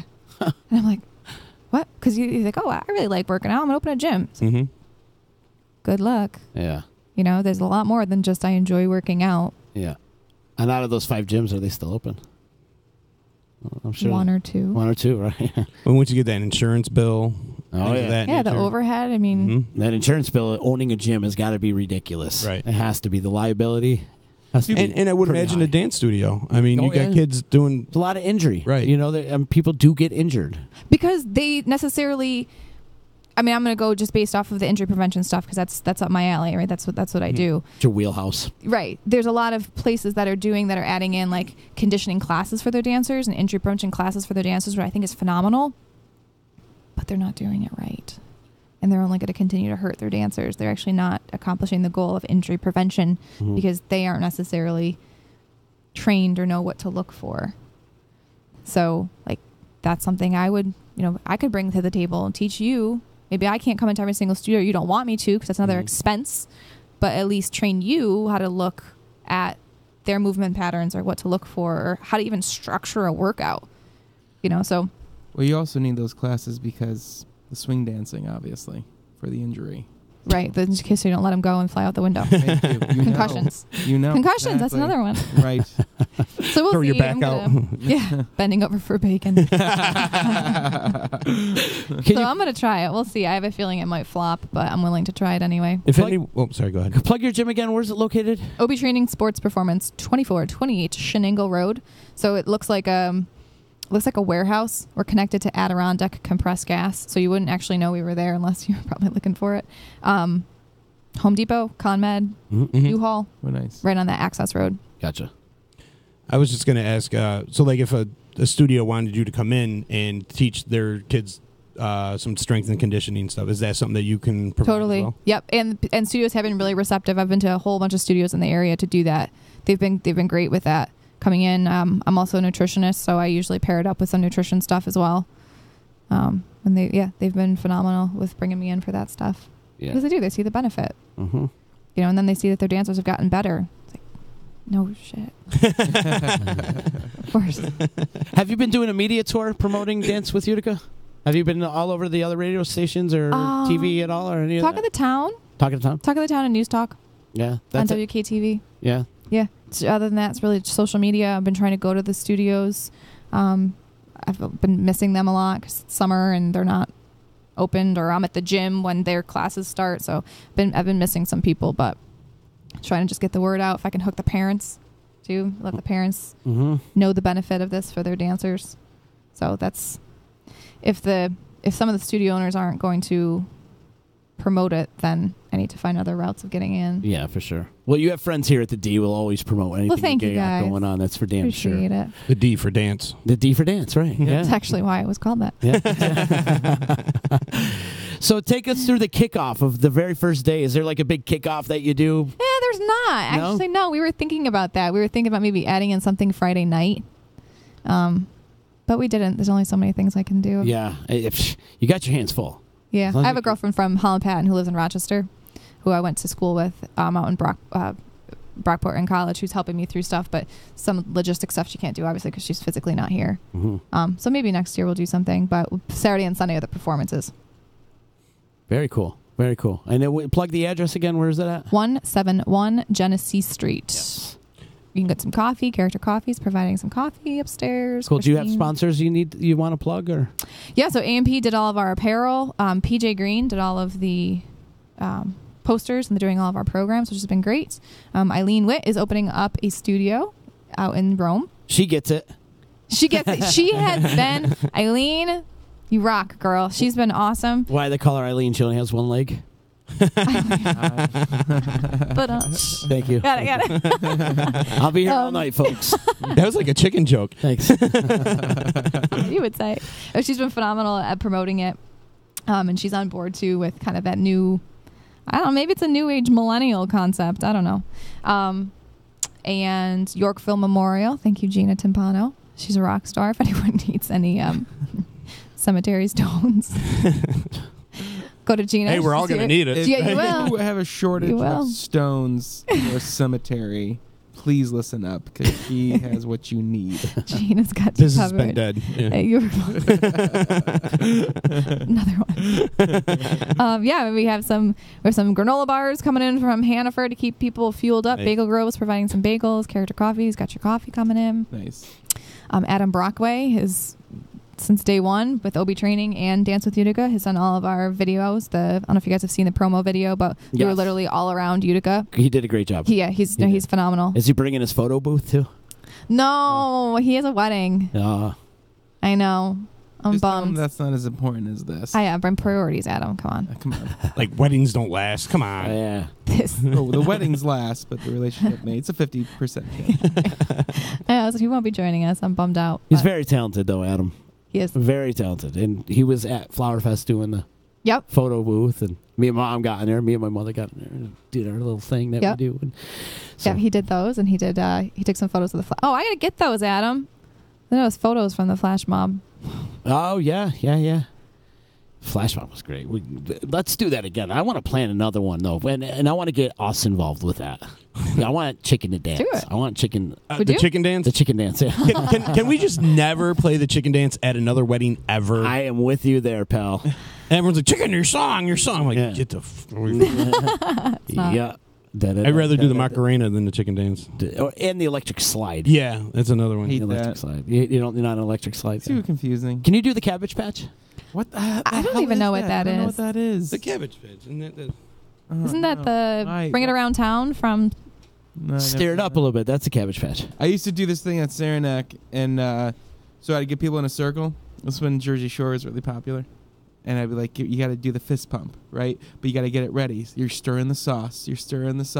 Okay, now you're taking it out. Here we go. It's building. And then there'd be a pause in the song, like, fist pump your heart out. And just get like a bunch of people doing it. It was so stupid. How many beers deep were you? A lot. Alcohol. No tequila that night? Not that I know. That's an EDM thing. Yeah. Raise the roof type thing. There's always that break in the song where it just explodes. And fist pump till you die. And the bubble cheese going crazy. Yeah. Christina, what kind of music are you into?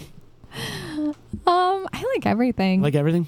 Yeah. No, I was saying last night, if I turn my car on right now, it's the Beatles. Oh, great. It's the Beatles station. Yeah. That's what I have bumping right now. Yeah. But I'm all over the place. Depends on my mood. What's your favorite music to dance to? Something without lyrics. So, it's like what's your anything, favorite Beatles song? Oh, I don't know. That's such a hard question. How do you answer that question? I could answer it. You have What is one? it? It's What's Hey yours? Jude. That's yours? Yeah. Not mine. Did you guys see the... Mine's Helter Skelter. Did you see the Facebook... who's a British dude when you're stuck in a car and he's driving around? Yes. Did you see it? Yes, Late with Show. Paul McCartney. Yeah. James It was Corden. awesome. That was... Yeah, that's the only one I've actually watched the full thing through. Same here. And he played the club, too, at the end, and people were trying to get in. Yeah, that and was really But he went that to like was his house amazing. and like the barber shop or whatever. Yeah, Like, yeah. Yeah, that was cool. Retraced all his roots. That was super cool. That was awesome. And I liked when they were sitting in the car and they're singing together, but he was given the background of the song. Yeah. Before they what got was into Let It Be? Was that? Was it Let It Be? Yes. His mother in his dream. Yeah, I was like, I know. It was so sweet. Mm-hmm. I didn't know all that stuff, so that was. Yeah. I mean, I'm a Beatles fan, but I'm not like a diehard. Like my mom's like, oh my god! She was the one like screaming and crying at the concerts. Yeah, that was my first favorite band. Really, was the Beatles. Beatles? Yeah, as a kid. I mean, my dad pumped it in my ears, and then I got a chance to work with Paul McCartney last year. Oh my god! Did you really? Yeah, it was crying. Doing what? Running. I was the runner for them for AEG. And then the coolest thing was at the end of the thing, the lady tells me, she's like, okay, go ahead, you could go watch the show, which never happens because I work in the concert industry for a long time. And she's like, go watch the show. I'm like, I can watch the show? Really? I can watch the show? I sat there on the front row with my friend Jessica, and we sat there, and like we were almost practically in tears watching that. Like, That's, I'm here right now. 75 years old, and he's still rocking out. Did not take one break for 3 hours straight. That's insane. Insane. Paul McCartney. Love him. Absolutely love him. That was the same day as the Roger Waters show. He was like in Buffalo or something that day. Whatever. Roger Waters was in Albany. Well, we were in catering. I was in catering, and I had my walkie-talkie, and we heard, oh, Paul's coming up right now. So Jess and I looked at each other like, let's go. We stopped what we were doing. We were eating, and we were just like left everything there to go into the tunnel, and we were just kind of sitting there, and just Paul walked by us. He was like, hello. We're like, humana. But that was an amazing experience. That's awesome. Beatles, one of my all-time favorite bands. Z threw him his panties. That's funny, chicken. You know I don't wear panties. Sign this. It was more like, can you sign my boob? Anyways, but yeah. Get it tattooed on. Yeah, I definitely tattoo his autograph on me.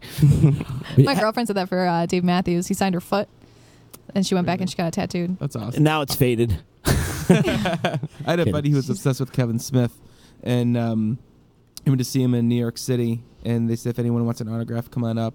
So he drew Jay and Silent Bob on his arm with the apple above it because they were in the Big Apple. That's awesome. He went and got it tattooed, and he still obviously still has it, and it's like clear as day. It's Wow, crazy. that's cool. Yeah. That's super cool. I don't know if there's anyone I love that much that I'd want that on my body. Yeah, right. You know. Have you ever danced any Beatles songs? Like a routine? You ever put a performance onto the Beatles? No. No, I haven't. Maybe it's like sometimes I'll just throw on stuff. It's just for like inspiration. Yeah. But yeah, no, I don't really go with stuff that doesn't have any lyrics.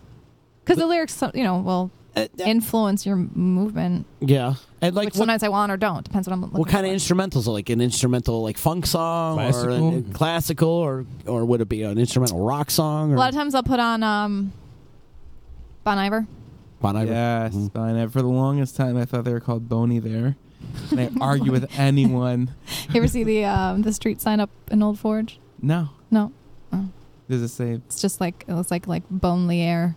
What's your name? A street name that. Side note, strange. but yeah, Bon Iver's great. Bon Iver. Very What about good Lettuce? band. You into Lettuce at all? You know the band Lettuce? No. The funk band? No. Check them out. They're all Lettuce? instrumental too. Yeah. Oh yeah. Oh. High energy funk. Really? Have to check them out. I will, because if I just saw lettuce, I wouldn't click on it. Yeah. Well, See? Look how judgmental. It's like just like See, stop being so judgmental. Don't judge a book by its cover. No, I won't. I'll check that out. No, they're incredible. Well, the reason why they got their name Lettuce is they would show up at open mic nights and be like, "Hey, let us play with you." Oh. Got it. That's how they got their name. Yeah. So, and in fact, our good friend Sam Kinninger started that band. See, I like that story. So, yeah. If I knew the meaning behind lettuce, I would like it better. Yeah, see, now you have it. No, Go check them out. I will. You I'm would gonna totally know. love them. There's another great funk band out there right now, and I got to give them some love and respect to another friends of mine, Turquoise, and they're opening up for Lettuce, and they're doing a tour together, and it's kind of a perfect match, and they're just super awesome, high energy, but they're not instrumental. They have There's like 15 guys in that band. there's a lot of them in that band. Yeah, they're incredible. What was that? Sure, what? Turquoise? TURK. Quaz. Yeah. Whatever that is. TURKQUAZ. Turquoise. You should also look up Tomato and Cucumber. They're a really good band. That's for real? No. It sounds like a jam band. It could be for how I know. Well, there's rhubarb and there's. Yeah, all the jam bands are named after fruit and vegetables and stuff like that for sure. I'll look So, those up. Dance with Utica this weekend. It happens the 27th, 28th, and 29th, 171 Genesee Street. Go on down. It's dancewithutica.com, correct? Correct. And Facebook, Instagram. You have all that. Yep. And are you doing like live hits too for people that can't be there, such as myself? Live hits? Yeah, live on Facebook. Yeah. I'll be on Facebook. Okay. Yep. I have to plug some sponsorships too. Of course. So we have, sponsorships, scholarships, I should say. The Vinnie Caluza Memorial Scholarship Fund has provided a handful of scholarships. So Vinnie Caluza was a local dance teacher and dance studio owner a couple decades ago, and her mission in life and in Utica was to make sure that no dancer or anyone interested in the arts had any financial constraints that ever would stop them or impede them from performing, taking classes and stuff like that. So they have been phenomenal and have donated some money to provide the scholarships. So thank you to them. That was absolutely phenomenal. Awesome. And that's a parallel mission with Dance with Utica, is I don't want the financial constraints to be an issue for them, or I don't want that to be the reason why they don't attend. So, I mean, granted, I need to pay the people in the space, right? But like in the end, I would rather have the experience them of coming. Right. Yeah. And it's cool. The name still lives on, though. You said it was a couple decades. I'd have to look. I'd have to look exactly when she passed away. But she had a studio downtown. I should find out exactly where downtown. It'd be cool if it was like similar to where we are right now. But just to make sure. And I'm trying to reach out more to like the refugees, Muck, the Midtown Community Center. Over there on Scott Street, and reaching out to them and see if they have any individuals. I know a lot of them are really into hip hop, but it might be a financial constraint for them to come and spend, anywhere from $100 to $200. But I don't want that to be the reason why. So please reach out, and even if all the scholarships are taken, which I only have one left right now, I can still find people to sponsor you. So don't worry about that being a restriction for coming. Awesome, very cool. Any other sponsors you got to plug? I think that's it. Yeah. How many hip hop classes do you have throughout the weekend? Oh, we have a lot. Yeah. I was just going to ask. I feel like that's the most popular form of dance right now. Yeah, we have a lot of hip hop or like street jazz. We have a guy, he's new to the area. He's from Brooklyn. He just came up, Stephen Blackman, his name is. He's coming up. He lives in Little Falls right now. He's coming, so I'm excited to take his, or at least I don't know if I can take classes, but just watch his class at least and see what kind of style he brings up from Brooklyn. We have some dance team stuff. Does that include breakdancing? Is anybody breakdancing anymore? We just had this conversation last night. Did you? I don't know if the Gabe show stuff. Yeah. Apparently he can break dance. I don't know. Really? Yeah, I guess. I don't know. I'm looking. I would love to have a breaker. You should just throw like a cardboard box on the floor. Let's see what happens. Spin on his head. Yeah. One of my girlfriends last year came up. She has a hip hop background, who does like a little bit of breaking, but not to the extent that I would like. If there's anyone in the area, I know there's little hidden people. There's little hidden gems and stuff, so come to me. If there's anybody out there interested in performing their breakdance moves, hit up Christina. Yeah, absolutely. I know I had some people last year reach out and be like, yeah, like I had this group of dancers, like I would love to have them, showcase and show what Utica's really about. I'm like, that's what I'm looking for, right? Like, give it to me. As cultural as I can get and as influenced in that stuff I can get, I want. So please reach out. Excellent. I think what you're doing is great. And it's another way of keeping Utica vibrant again. Because there's been this whole resurgence in Utica, as you know, if you've seen it. And I know who you hang out with and associate with. And there's a lot of your friends doing positive things in the community as well as ours. And so this is much needed in the community. It is. Like I realized that last year when literally we have 40 kids in class. Yeah. Like, oh my God. I think this is needed. Yeah. And it must be if all these people came out. And it's not just for kids. No. That's the best thing. It's for the adults as well. Yeah. Oldest, I think, was 65 last year. Oh, nice. That came. Wow. Yeah. So I'm trying to reach into that, I would say like 30 and older or 25 and older, population. There's a ton of stuff for the younger kids, which is great. And we need that. But like me, I'm 30 years old. And if I want to go dance in this area, I don't have any place to do it. You got to go. What about senior citizens? Like, like I feel like that's a generation that is accustomed to dancing. But like now, so many years later, they feel like maybe they're too old. They don't have the outlet to go dance or whatnot. Right. A lot of the older crowds will come to like the social dances, the social dance forums that we're having. And they still do, like Marty Comstock is teaching the East Coast Swing. He does like at the Steve, what is it called now? Stife. Yep. Steve Stife. It's awesome. The bar on Varick Street. Yes, the bar on Varick Street. He'll do, dance classes down there. Same thing. He'll go on Sundays and do classes at Muck. And I think there are things like that out there that people just don't know about yet. Yeah. And this is a side note too, where there's a special needs class. So if anyone, Really? yeah, That's awesome. Yeah, I'm super pumped about that. So that's Saturday at 9:30. Lindsay LaFountain is teaching that. She used to teach at UCP. And what do they do in the special needs class? You know what? I'm not quite sure Oh, really? what they're going to do. But I know Lindsay has experience with that population, so she knows kind of, if it's overload, sensory overload, she knows how to deal with that, or if there's modifications that need. And Lindsay's just such a fun person. So there's no way you can not enjoy that class. Awesome. But that is something I'm trying to reach out to as well. I reached out to Jeremy at the Root Farm, UCP. I don't have any contacts at RCIL. If anyone does, let me know. But just could I get the word out there? So that's at 9:30 to 10:30 Saturday, July 28th. Nice. Super cool. Yeah. I think that's super cool. Yeah. I'm pumped about that. I coach a girl every other week for a little bit. She's been with me for a couple years, and she dances, and she also comes to the gym. And man, she's a rock star. She's awesome. So I'm hoping she can make it. Nice. That's great. That is super cool. So it's going on this weekend. Dance with Utica, July 27th, 28th, and 29th, 171 Genesee Street.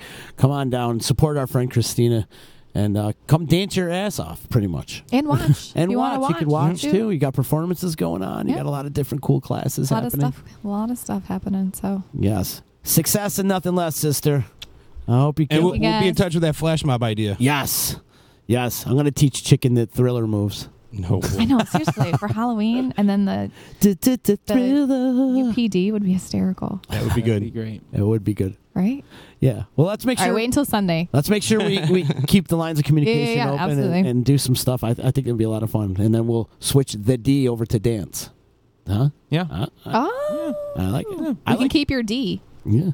I can book We're some making them dancers if you want. There you go. Yeah. Yeah. Were you into Flashdance at all back when you were a kid? You ever watch Flashdance? Oh, yeah. I thought you might have. I've been in one. I was going to ask you, what was your favorite dance movie? I was going to see.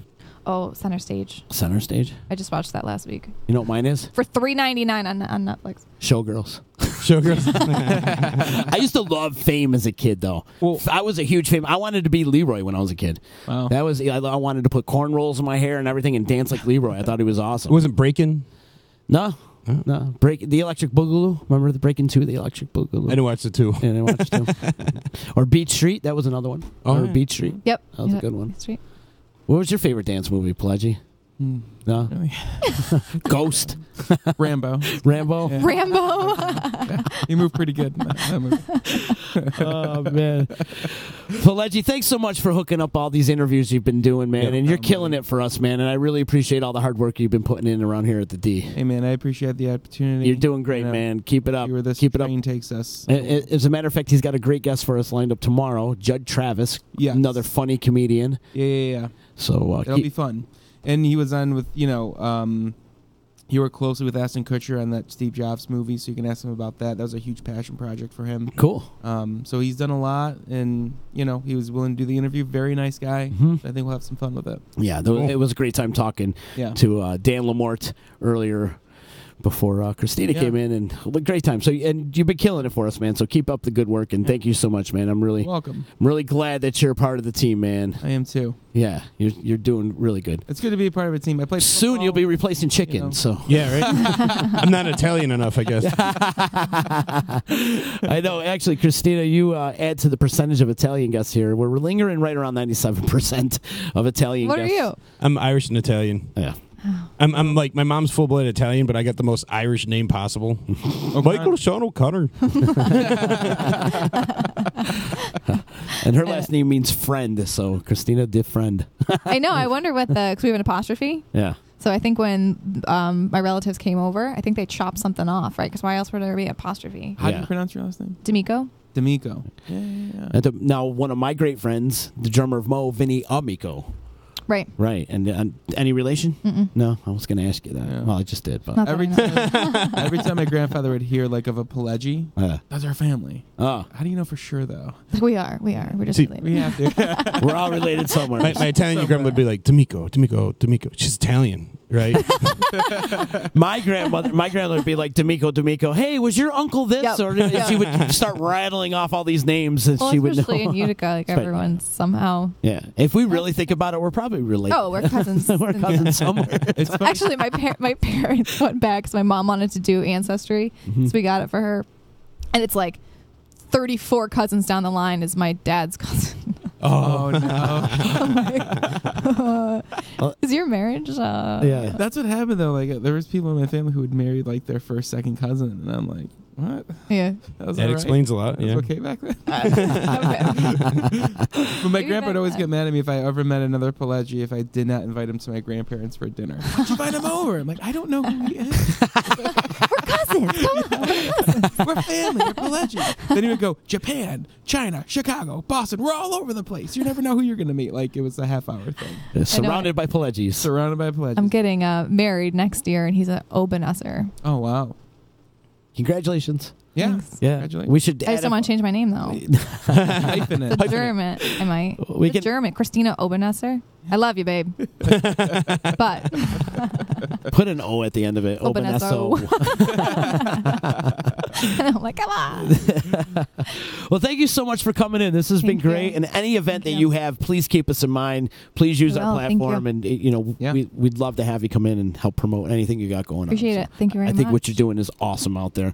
Before we get out of here, I want to remind everybody you can listen to this podcast and previous podcasts of EC Radio and all the great content that we have on the D at DisruptionNetwork.net. Subscribe to our YouTube channel, like us on Facebook, follow us on Instagram and Twitter and all that social media stuff. We're pretty much all over the place. So, yep. And we got anything going on tonight? No. Shit if I know. Actually, usually on Wednesdays, it's every other Wednesday. Wrestle Fandom Radio comes on, but this is their off week, so they'll be back next week. So, yeah, and next week's a short week unless you're going to take over. You might. I might. It's my birthday week. Taking the whole week off. This week's my birthday week. Is it? When's your birthday? The 30th. Is it? Mine's August 1st. No way. See, I like you that much more. Come on now. A little bit more. We're I like doing you. here. Yeah, you guys got any birthday plans? Well, you're working. Right? That's all I do on my birthday is work. What am I going to do? You know? You're going to go out, get drunk, creep out women? I don't creep out women. Well, you kind of do. Do I? No. Tell me what I'm doing wrong. I'll stop it. Do your fist pump thing and see how that works. Yeah, you were around in 2012. You guys are hilarious. Again, thank you so much for coming in, Christina. And Pileggi, thank you for all the hard work you've been doing here around the D. So you got it. We will see you tomorrow. See ya. Peace.